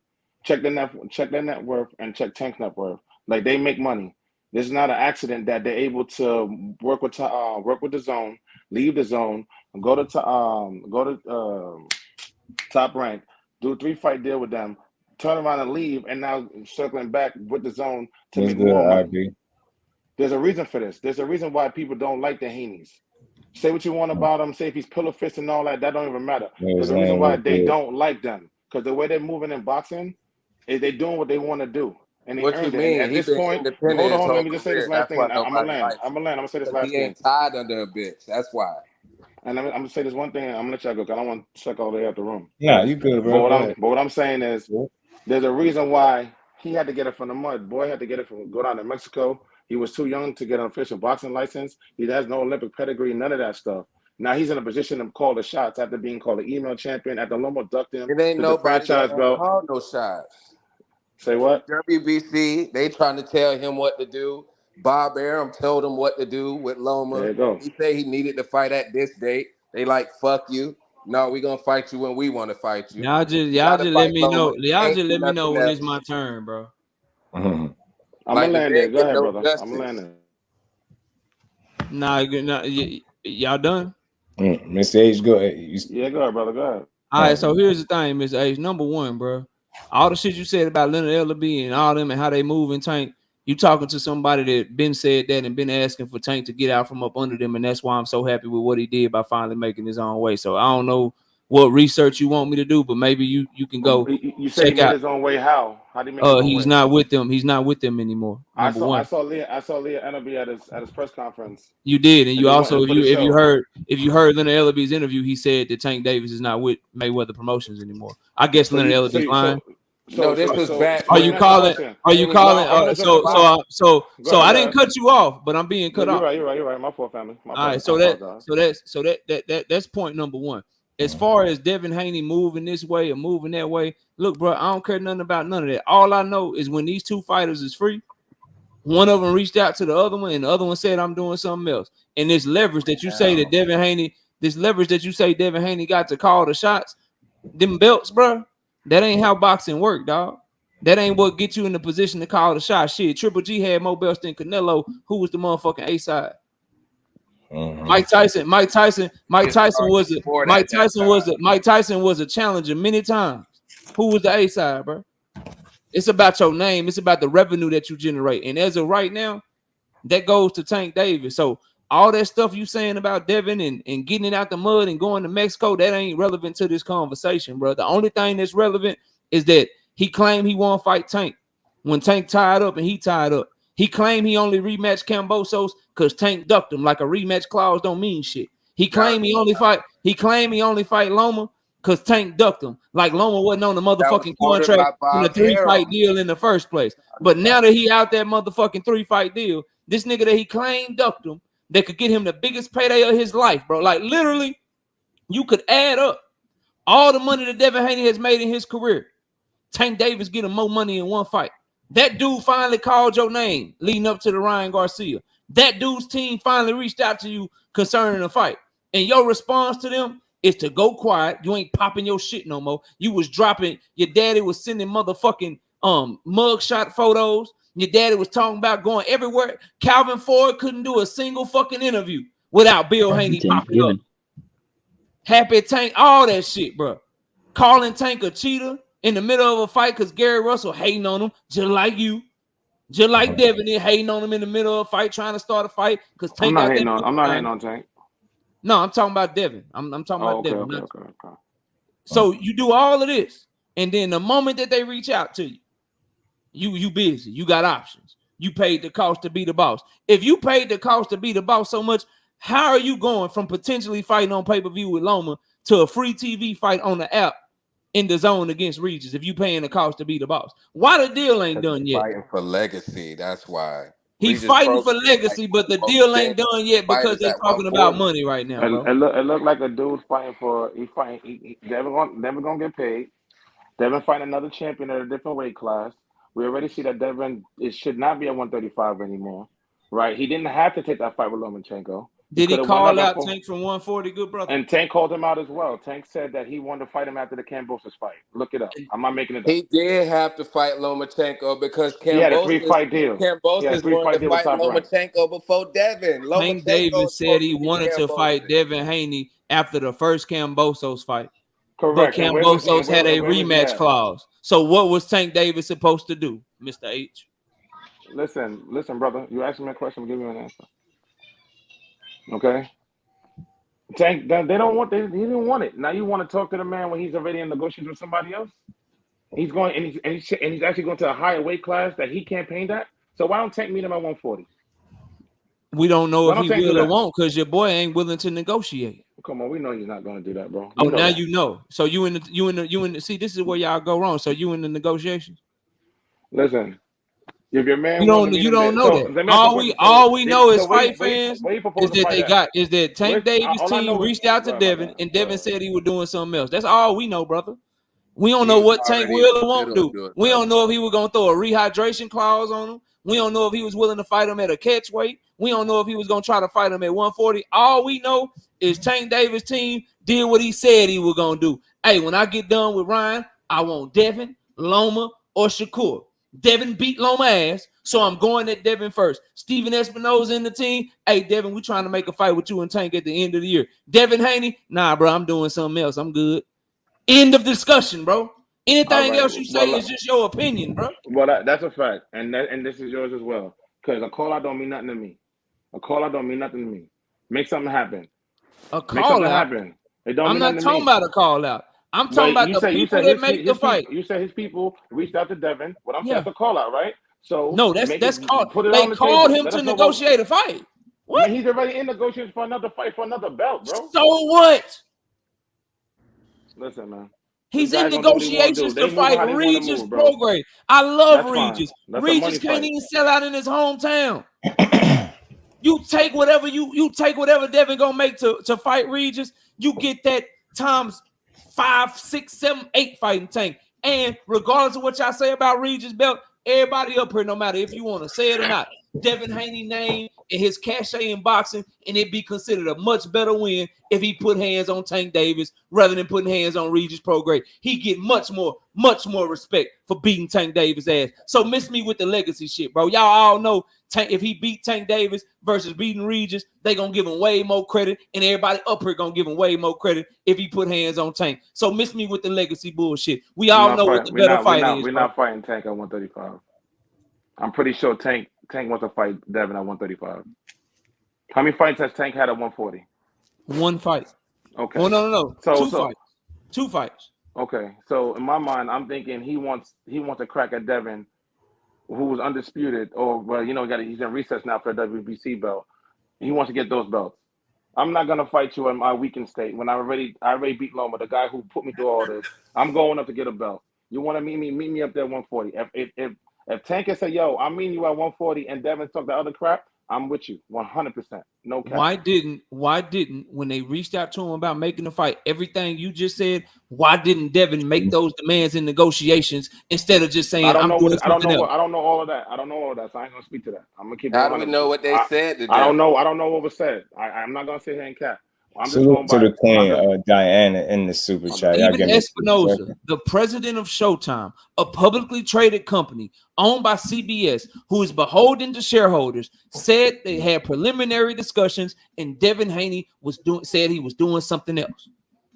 No problem, brother. But you have not outlined what the weight class was discussed, bro. You haven't said what they said. They didn't even make it again. They didn't make it that far. According to Steven Espinosa, they didn't make it that far.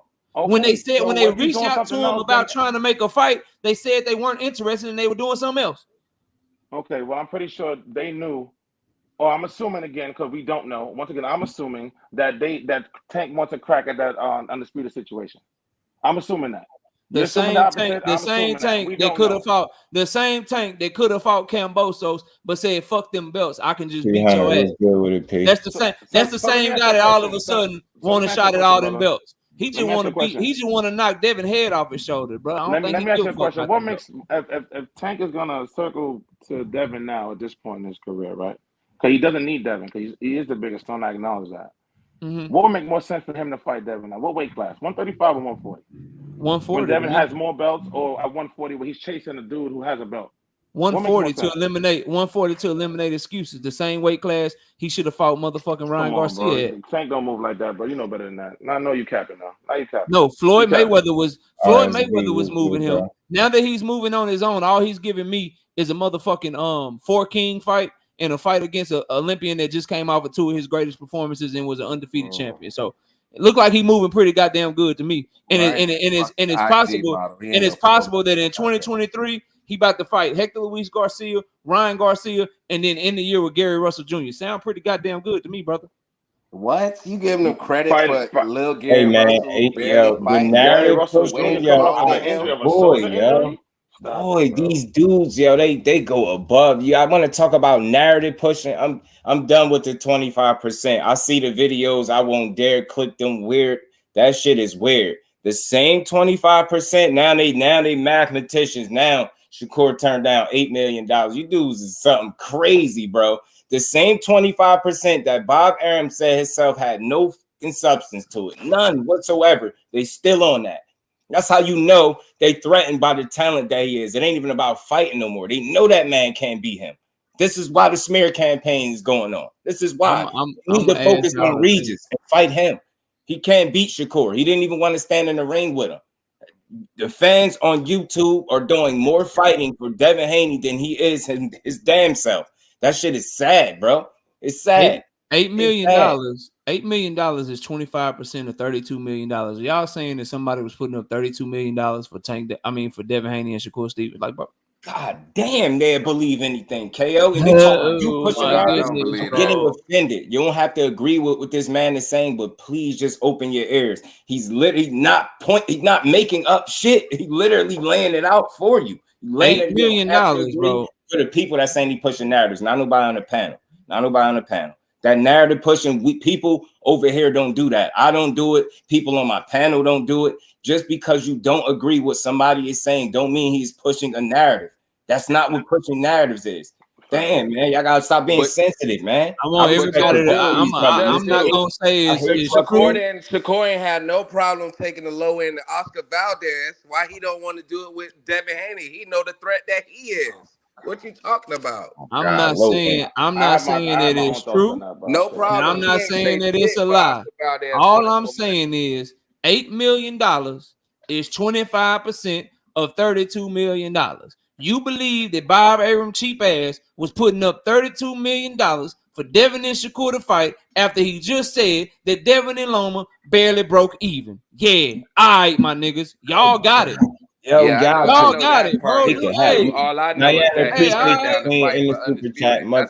and we ain't never got a box again. Well, I already been getting these bets, but now it's time for you to get your just due. I appreciate all y'all bros coming up here, but yeah, man, golly, man, it just don't stop. The people ignore all logic. Once he said that shoots all that conversation is so fucking dead. It's literally dead. He turned down. No, he didn't accept the first few pennies thrown at him. Why should he? Why should he? Know that? And let's be real. Do anybody really think Devin Haney is fighting at 135 pounds again? Will people please stop saying call his bluff? He exposing himself. He's not fighting at 135. That's why people keep making arguments on YouTube like he going back down there. He ain't doing it. Yeah, which one is it? Is he drained at the weight, or is he going back down to the weight where he drained at? I agree. Make it make sense, man. You can't make every argument for this dude. You can't. You don't need. Shakur Stevenson should have known it wasn't no second contract coming. God damn, yo! From what I heard, what they just said out their mouths, he's a dangerous ass fighter. Ain't nobody finna sit there and contract. They said it was never what. Aaron shot that shit down. No substance to the 25%, but yet and still, they're still on it. Smear campaign. Are y'all mad?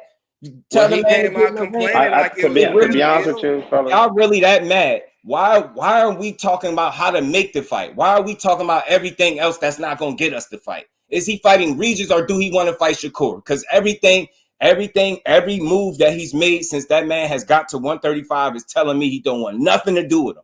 So much so he wouldn't even stand in the goddamn ring with him in the biggest fight of his life, where he just looked shaky. Miss me with that. And the same guy that just made him look shaky wants nothing to do with Shakur. Nothing. Not a damn thing. I wonder why. He pressing him. He talking about he got unfinished business with Devin Haney. I wonder why. Man, he know damn well he ain't getting no rematch. He should never spar Loma. That's his fault. That's why they doing this. I know it. I know suspect energy when I see it. That shit need to stop, man. Smearing, you trying to smear the dude? Like, come on, man. Tell your man to get in the ring.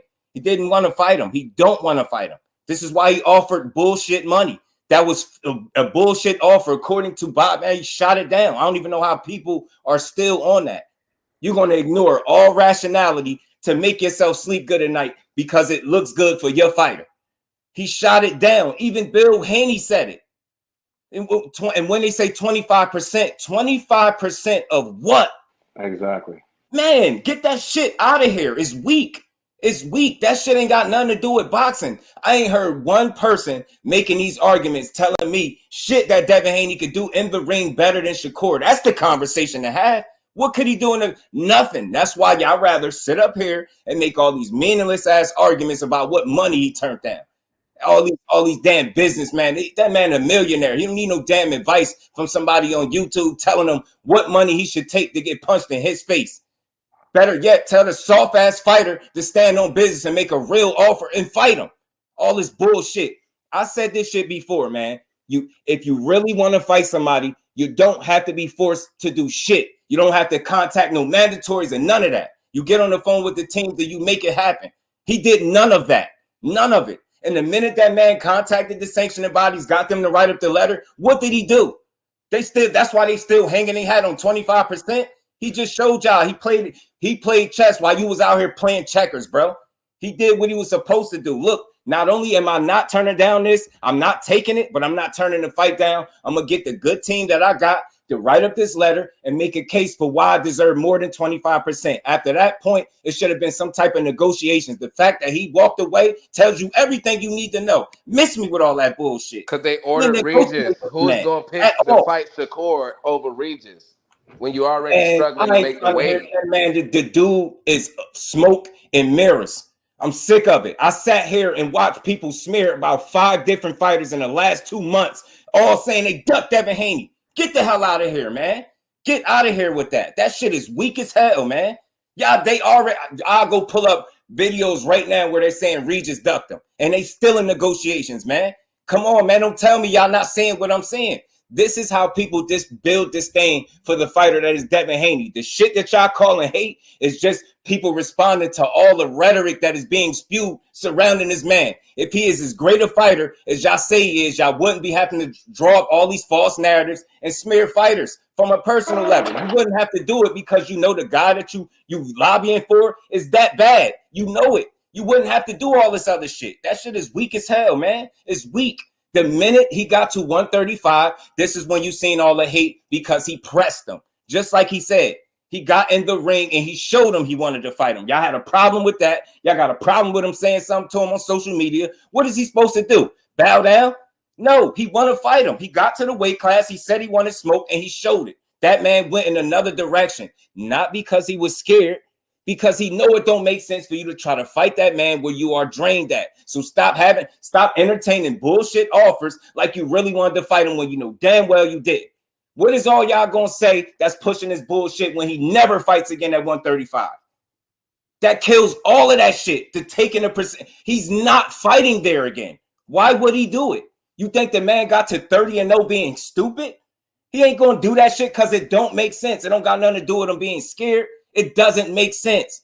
You're going to fight Shakur being less than 100% and see what happened to you. So anybody tell me you got Devin Haney beating Shakur and he less than 100%, that's some fanboy shit, man. I don't care who it is saying it. That's some fanboy shit. Go up there, the 140, go fight Regis, go do what you need to do, and Shakur will meet you there. All that smearing and shit, man. You don't want to fight that dude? Not right now, you don't. Nothing, not one move you made indicated such a thing. Nothing.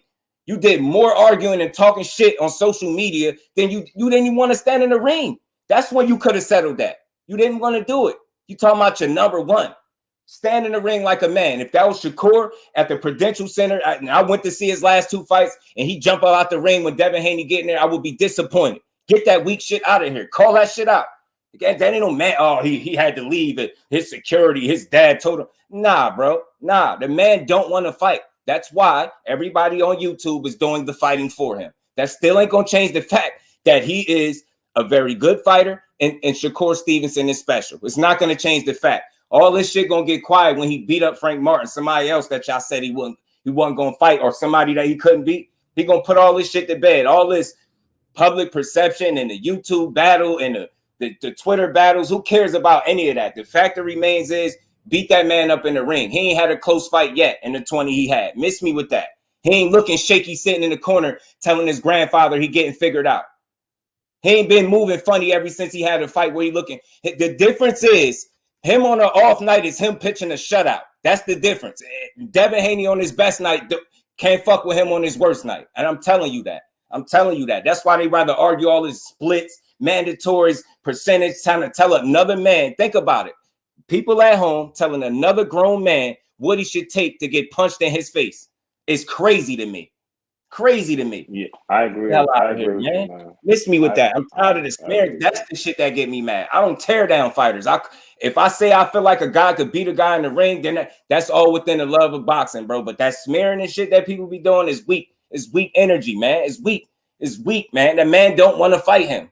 Y'all just admit it. He's not fighting again at 35. Don't matter what offer he's making. He's not going to fight nobody again. We'll see. We'll see. Please prove me wrong.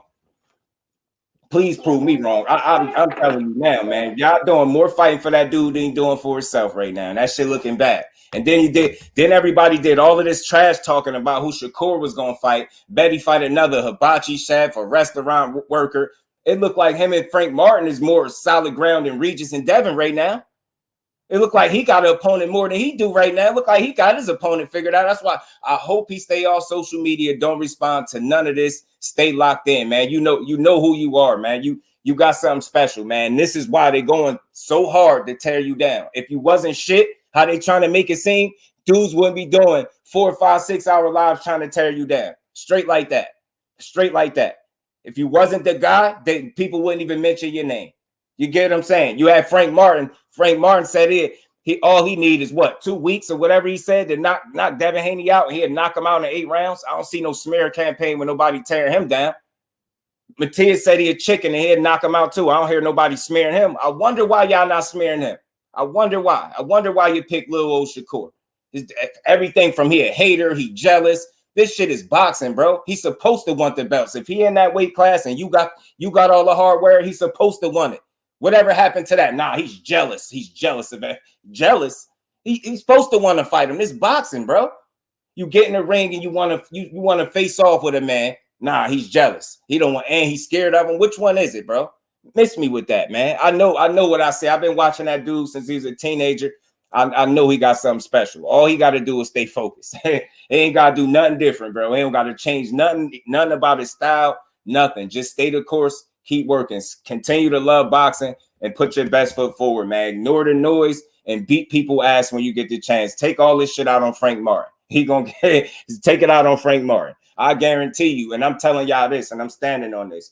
All this slander that this dude had to deal with just because he got the 135 and wanted to fight your favorite fighter, I am going to remember this when they line this fight up. I can't wait to see these dudes fight. And I'm telling you, I still, after all this slander, I ain't heard nobody get up here. Well, many times that I dropped the link and had somebody break down what they feel like this man really do in the ring better than him. I heard footwork. That's it. That's how you know people not even prepared to have that real conversation because they too focused on the rhetoric. They rather talk about what he turned down and who's ducking who. Nah, let's talk about who really like that in the ring. Let's talk about why every time they spar the same guy, it's one dude that they keep consistently saying is levels above the other guy. I wonder why that is. And I don't want to hear it's just sparring because y'all live and die off sparring. Y'all literally living off a clip right now that's about 5 to 7 seconds of when nobody's seen a single punch being thrown and you're telling me the man quit. Everybody, look how up in arms people are to tear another fighter down. Man, I can't wait to see them in the ring, man. Y'all, there's a lot of people that's going to have to eat their words, man. I'm telling you, the same way y'all did Bud Crawford. Remember that. You slandered him, dragged his name through the mud. He ain't fight nobody. He do bad business. He ducking. Shakur getting all that stuff right now. Make sure y'all favorite fighters stand on that when they got to fight that man. I'm telling you, man. I can't wait to see these fights materialize, bro. I'm telling you that I ain't never seen hate for this dude till he got to 135. What happened at 126 and 130? Ain't nobody hate him there. Your favorite fighter wasn't that 126 and 130, huh? That's what it is. Get out of here with that. Miss me with that, bro. I cannot wait to see this fight. If I can have any fight as a fight fan, it would be Devin Haney and Shakur. That would shut all that shit up. This is how you know people, and I'm gonna be done with this. This is how you know people don't really care about what'll take place in the ring. They just care about smearing the next man's name. I've heard people say out their mouth the outcome of the fight don't even matter. I've heard people say because somebody said they like Shakur Stevenson still said they'd like to see a matchup with Devin Haney. I've heard people say that shit sounds stupid. This is how you know they don't want that fight. They want a smear campaign. They want to tear him down. They want to try to make everybody think he's less than. That shit, none of that shit don't matter. At the end of the day, after all them videos that they keep writing up, the man's still going to be 20, doing his thing. And Frank Martin look like he's the next on the plate. On the plate. Let's see how many people eat their words. I've seen everybody talking about what Frank Martin going to do. I can't wait to see this fight because this going to shut a lot of people up. I can't wait. Man, I can't wait to see this fight. Salute to everybody in the building, man. Y'all smash the like button. Mr. H, appreciate you, family. Diana, much love. Yes, sir. Queen. And that super chat. I just had to do that. I hate it, man. I hate it's all good, bro. I hate the smearing and Tell me one time where I'm being a fanboy, because I ain't never done it. Nah, not at all. That's You get what I'm saying? I rock with who I rock with, but I rock with boxing as a whole. I hate the tearing down of the fighters, and everybody jump right on it. It's one thing to have fun with it, but people going out of their way. I seen something weird, man. That stuff getting a little weird. Y'all talking about people personal lives, who paid for this training. Like what? That's none of that shit is boxing. None of it. That's how you know the guy is a threat. Look how low y'all willing to go. Look how low y'all willing to go. Why was somebody dead in their personal life matter to us? We don't care about that. That's not our business. I rock with him because I see what he do in the ring. You get what I'm saying? We rock with these dudes because what they do in the ring. Not all this soap opera shit. We can have fun with it, but the tearing down is something I'm never gonna rock with. And people got a lot of influence out there, and they use their influence very irresponsibly. And not only now, this is the new thing. Don't just tear the fighters down. We're going to go at the fans that support the fighters. We're going to go at the supporters of the fan too. Now, I don't just stop down. Tearing the fighter down ain't enough. I seen somebody say, yo, all SHAKUR Stevenson fans got their mother, like some weird stuff, man. I'm just like, man, that shit don't be having nothing to do with boxing, bro. That's why the boxing community is so toxic right there. I don't care if it sounds like I'm preaching, the shit need to be said. That's why we can't have no educated boxing panels. And I seen a little comment dude made, you better tread lightly, man. This channel over here builds the sport up. You show me a time where I ain't doing that. Just because I think one guy could beat the next one don't mean I'm tearing them down. You ain't never heard me do it. And I ain't never gonna do it because that shit is weak. That's not boxing, bro. That's not by all that rhetoric, the different narratives. Let me see how I could personally attack them. You know, let me turn the fan bases against each other. We just seen that toxic shit with EJ and Bud. I'd be damned if I ain't even going back and forth with no more Devin Haney fans. Y'all got it. Y'all got it. I ain't even talking about that unless they fight. I'm never talking about that again. Unless they fight. They ain't fighting. I don't care what they typing on Twitter. I'm never talking. Graceful bow out. Like, I'm never talking about that again unless they fight. Not them two. I don't care what they say to each other. I'm ignoring it, man. Line is actually SHAKUR fan. I got a question for you, though. My bad, yo. Nah, this is your channel, bro. This is you. No, I had to just, like, that shit just weak, man. I just had to. Man, they did. You ain't notice, y'all. I'm gonna point this out. Just do a solid one. I'm 1-on-1 in this content creating space. If y'all don't know that now, just keep paying attention. You're gonna find that out. Notice, y'all. I'm gonna point this out, and I'm really done with it. Nobody is talking about how the actual fight will be played out. Nobody. Even if it's just our speculation and what we think, right? Notice none of the conversations surrounding them two is about them fighting each other. None of it. None of it. And it's not so much just because the fight ain't coming up next. People are not willing to have that conversation because it forces them to be honest with themselves. And in being honest with themselves, you're going to expose some of that bias.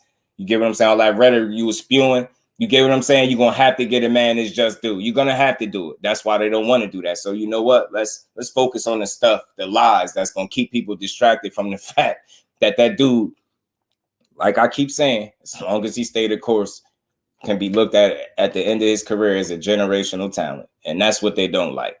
That's the difference. His career ain't got to come with a lot of smoke and mirrors and fluff. It don't got to come with a lot of people making up that dudes is ducking them. Notice, I can name about 5 people that they said duck Devin Haney in the last 2 months, and all of them will be false because he ain't even negotiate with all of those fighters. So it would be bullshit, right? But I can run down about 3 or 4 fighters or so that have turned SHAKUR Stevenson down. Whether you want to call it ducking or not, that's on you. We seen what Loma did more recently. We know what Pitbull Cruz and his father said. We know what Williams Zepeda said. We know Cambosis is definitely cool on the smoke. You get what I'm saying? The guy, this is what I'm really starting to see. The guy that y'all trying to build him up to be SHAKUR is really that, without all the smoke and mirrors, without all the fluff. He's the skill set, the talent that y'all try to, that's what SHAKUR is. And I'm done with it, man. And I'm just talking about from a pure boxing perspective. When I see him, I see potential generational talent. When I look on the other side, I see a very good fighter, and ain't nothing wrong with that. And a very smart fighter, business-wise too. So it is what it is. Salute to both of them. I hope they keep it all the way off Twitter. I'm not tuning in to no more rhetoric on YouTube. That stuff had me hating, not enjoying boxing. I ain't gonna say hating, had me not enjoying boxing the last 2-3 weeks. Consuming the wrong content. I will no longer be a prisoner of bad content with people spewing rhetoric. I don't care who it is. I'm not listening to it. Not no mindless zombie I think for myself, I know how to put 2 and 2 together. 2 and 2 is always going to be 4. 1 and 1 is always going to be 2 in my book. I don't care how you spray paint it and shine it up. I don't care how creative the narrative sounds. I'm not buying into none of this no more. I want to hear about the fights. Who gonna win the fight? So again, man, salute to everybody in the building. Y'all smash the like button. You know, there's been another dope build. I got a mission over here, man, not just to grow my channel, but to bring as many eyes to the sport as possible. And I think if I'm building the sport up, I'm in the right space. I'm not gonna be perfect up here. I'm gonna have my critiques and criticisms too, but you ain't never gonna catch me sitting up here spending hours to tear no fighter down and then turn around and tell you I love the sport. That's weird energy. That's just weird shit, and I just never do it. I'm gonna use my voice responsibly. Like I said, it ain't gonna be perfect up here, but we're gonna be on the money. We're gonna have these real bills and these real conversations, man, because that's how we rock over here, man. You know what I mean? You give Judah Ben, my bro, what's good with it? P Hunter, salute Diana, much love and appreciation, Queen. And Thomas Hill, Mr. H, man, much love to y'all bros coming up here. Building with your boy, y'all always welcome to come up here and build as well. Thank you, bro. Appreciate it. Man, all the time, man. And I already know, salute to my bro Mo City, man. He always connecting me with the real ones, man. Solid. Yeah, I mean, that's Mo my guy, 100%. That's my guy. He was just up here cooking with us earlier too, man. Damn, I just missed him, man. All right. Yeah, so I got a question for you though, champ. Yeah, talk to me. I just put in the chat though, but I think that because let me say this first. So I think that Shakur and Devin shouldn't even fight right now, to be honest. And I understand what you're saying and I understand everything you just articulated, but I think that they're leaving too much money on the table fighting at 35 and 40. Right. Respectfully, you know, I'm following Shakur. I'm from New York. Heard about him since he was a kid. Know about him. I'm a fan of Devin as well. So right now, for me, I don't want to see them go out until they have that Earl Spence, Terence Crawford payday on the line. You know what I'm saying? They build up their household. They get a bigger name for both themselves. Right. You know what I'm saying? And then they really clash at 47. Because by then, in my mind, they should be the proper man strength. Be a lot more seasoned than they are. And then now we have the mega fight that we're clamoring for. Right. And the segue from that, I don't think that the Haneys did nothing wrong in the offer that they offered Shakur. And I don't think Shakur did anything wrong in turning it down. Hear me out. Haney, I agree. them boys don't want to fight at 35 no more. So we're gonna give you an offer that's non-negotiable, right? That doesn't matter what you want. We know you're not gonna take it, right? But this is the offer. You understand what I'm saying? Right. Top Rank didn't need to know what 25% of what anything was because they already know that it wasn't gonna be enough to satisfy their needs and what they need to do. True. Shakur and his team was smart and not accepting it because now you accept a certain amount now for undisputed fight. Every other fight after that, you set the wrong foundation for yourself in terms of money that you can claim. You understand what I'm saying? True. Especially with respect for, you know, you got to be honest. Shakur, with all the time he doesn't have a big fight yet. Like, he needs a Lomachenko on his resume. He needs somebody with a big name on his resume. To me, Frank Martin ain't the guy. I'm going to be honest with you, but Frank Martin's ranked up there. So, you know what? If the world say he the guy, then he the guy. I think he's going to walk through Frank. I'm going to keep it 100. I like him. I got nothing against him. I think he'll walk through him. But listen, if he's the guy, he's the guy. Because I remember they told me Oscar Valdez was supposed to be the guy.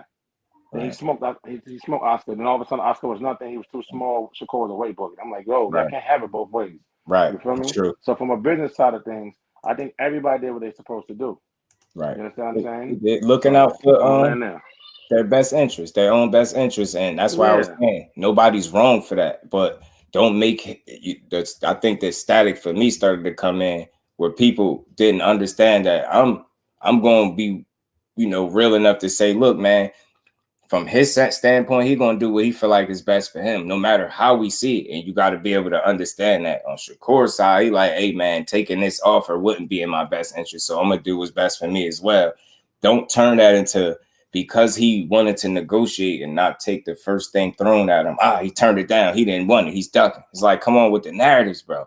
Come on with the narrative. It get redundant. It's like, I feel like he played the card he was supposed to play. You know what I mean? Get his people to contact, you know what I mean? Sanction the bodies, 2 of them at that. Wrote a very detailed letter that made a lot of sense. And we seen what happened from there.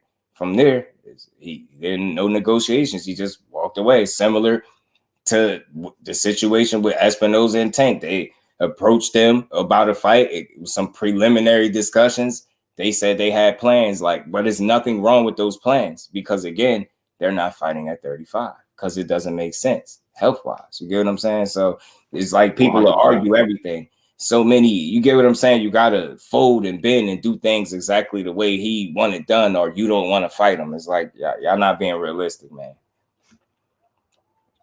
Say Frank and Shakur would be a good fight. Yeah, it'll be a good fight. I get why you say he ain't the guy, but I think it'll shut up some people because they rate him highly, and they, you know, you got people saying you're gonna do this and do that. I think it'll be a step in a good direction in terms of getting like them 50-50 type fights on your resume. I would have much rather Loma say yes. For my little selfish reasons, I would have loved to see him go in there and smoke Loma and make it not debatable, clean, like, you know what I mean? 8-4, 9-3, I'm in. I would have loved to see it, but Loma, like I said, he didn't want to go nowhere near Shakur, so I just really basically walked away from it. You get it. I keep saying that, but I keep trying to say, like, all right, if not even turning down, if not accepting something that's given to you and then going to negotiate means you turned it down or you walked away. If that's your interpretation of what walking away is, that's wild to me. I don't know how you get walking away from getting your team to contact the sanctioning bodies or write a letter for you to, you know, very detailed as to why you deserve more money than what was being offered. That's not walking away. That's what negotiating is. And from that point, him and his team was supposed to respond to that, or at least be willing to come to the table. And when you're not willing to do that, you're walking away. You're walking away, and not the other way around. You're walking away. He made the last move, and you that was it. It wasn't no more after that. So it's what it is. For me, Frank was next best available option. Right. Think Frank better than Loma. He fresher right now, Teach. That's why I ain't mad at it. He fresher. Loma still got that name, though. Get what I'm saying? Still got that name that, you know, looks good on the resume for the fighters and stuff like that. So I wish he would have said yeah, but I think Shakur sparring him might have been a bad idea because, I mean, you hear the way he speak of him, and they ask him like in terms of skill and stuff like that. You hear the way he speak on Shakur, you know, it's something there. Some mutual respect there. I don't even say mutual. It's a lot of respect coming from the Lomachenko camp when they talking about him. I meant to play this earlier, man. Devin, when he's taking Loma Regis back to back. Nah, nobody. If you mad at Devin, it comes off as a little bit of like hating. Like it's nothing for me. It's nothing to be mad at. I just hate the rhetoric that gets spewed when it's time for somebody to fight him, especially if it don't work out. We seen the same thing with Gary Russell, man. Like he got dragged the same way. Seen it with Tank for years. It's just like people just they don't live in the same reality I live in for sure when it comes to this boxing, because everybody's a duck when they don't fight this kid. And it's weird to me. It's like so many lesser fighters than Tank, the Shakurs, the Frank Martins of the world, or the Regises, should I say. So many lesser fighters that he's faced. But the narrative is some of the most dangerous fighters in boxing. And, you know, you throw in skill and all of that, are scared to fight the guy that's not producing knockouts, that's going the 12-round duration for most of his fights. Those are the guys, that's the guy that the most dangerous fighters in boxing, most skilled, those are the guys that's scared to fight him. Just logically, how do people brain work? How do you make yourself believe that with no real proof other than just somebody, you know, doctoring up a narrative that sounds real good? Like people are good at that. And it's apparent, man. People will believe anything. You could see a 5-second clip nowadays, and people will draw so many narratives from it. It's just ridiculous. It's like you grasping at straws at this point, and it's sad. But I'm gonna keep pushing and building this sport up like I believe I do. We have good builds, man. We get our live. We tell jokes, but we don't go on smear campaigns, man. That shit is weak. A young grown, yeah, facts. And I agree with that too, Mr. H, about leaving the money on the table. But again, I never thought the fight was going to happen. And the fact that so much of the information or just bits and pieces of information was public, I knew we wasn't getting it. I was like, yo, we just seen it where EJ and Bud, all the stuff was public. But that mean we wasn't getting no damn fight. When them dudes went quiet, you stopped seeing the social media posts and uploads, and nobody was talking percentages and other. Boom! Now, not only do we get we get a date, we get an actual fight. So. Nah, I agree also with Mr. H. That definitely was the stance I took regarding the fight. It's a much bigger fight later on down the line. I think that's something within their own two camps they agreed upon as well too. I just think it spilled over with social media and how things get spent around. So yeah. I think it just got nasty. I'm sorry to cut you off, Tom. No, go ahead, bro. Go ahead. No, you good. No, what I wanted to say was I think that. Because in my opinion, like I said, I'll be watching the videos on YouTube and stuff like that. I'm watching the Bill Haney talk. You don't really see too many things from Jay Prince. But Bill, from what I gather from him when he speaks, he's very intentional in what he says. Even if he give you a little misdirection, he knows what he's saying. He always talks highly of Jay Prince. He says he learned a lot of game from Jay Prince from back in the day. And him and Mr. Prince, as he'll say, have a great relationship. So in my mind, that tells me, okay, they're letting the young boys go at it. You build up some momentum for this fight, but they're not going to fight at some point. I do think that the back and forth got out of hand between them two, and then, maybe somebody taps the corner show and say, yo, listen, come get off of social media right now. You messing up your, you know what I'm saying? It's going a little bit too far. They're talking about your parents and all that game really out of line. Nah, we ain't going now. We trying to promote the fight. We're not trying to start no outside street type of situation. You understand what I'm saying? So that's what I think really happened when it came to them two. But I think they both knew on both sides, like, all right, we're going to talk this back and forth, build it up a little bit, you know what I'm saying? But, there was a line that shouldn't have been crossed that got crossed, so then now the OGs got to step in real quick, scale it back, and now let's focus on our fights, and I'm going to do this, you do that, you know what I'm saying? And then and then you have a lot of people who don't like Shakur because of the incentive he's garnered thus far in his career, which some people would say he hasn't earned, and some people don't like Haney for what he's accomplished thus far based off of the fact of how they moving. So there's I think a lot of racial shit going on in this boxing thing that's going on outside of what we think. But you know what I mean? I'm just laying there for now. Right.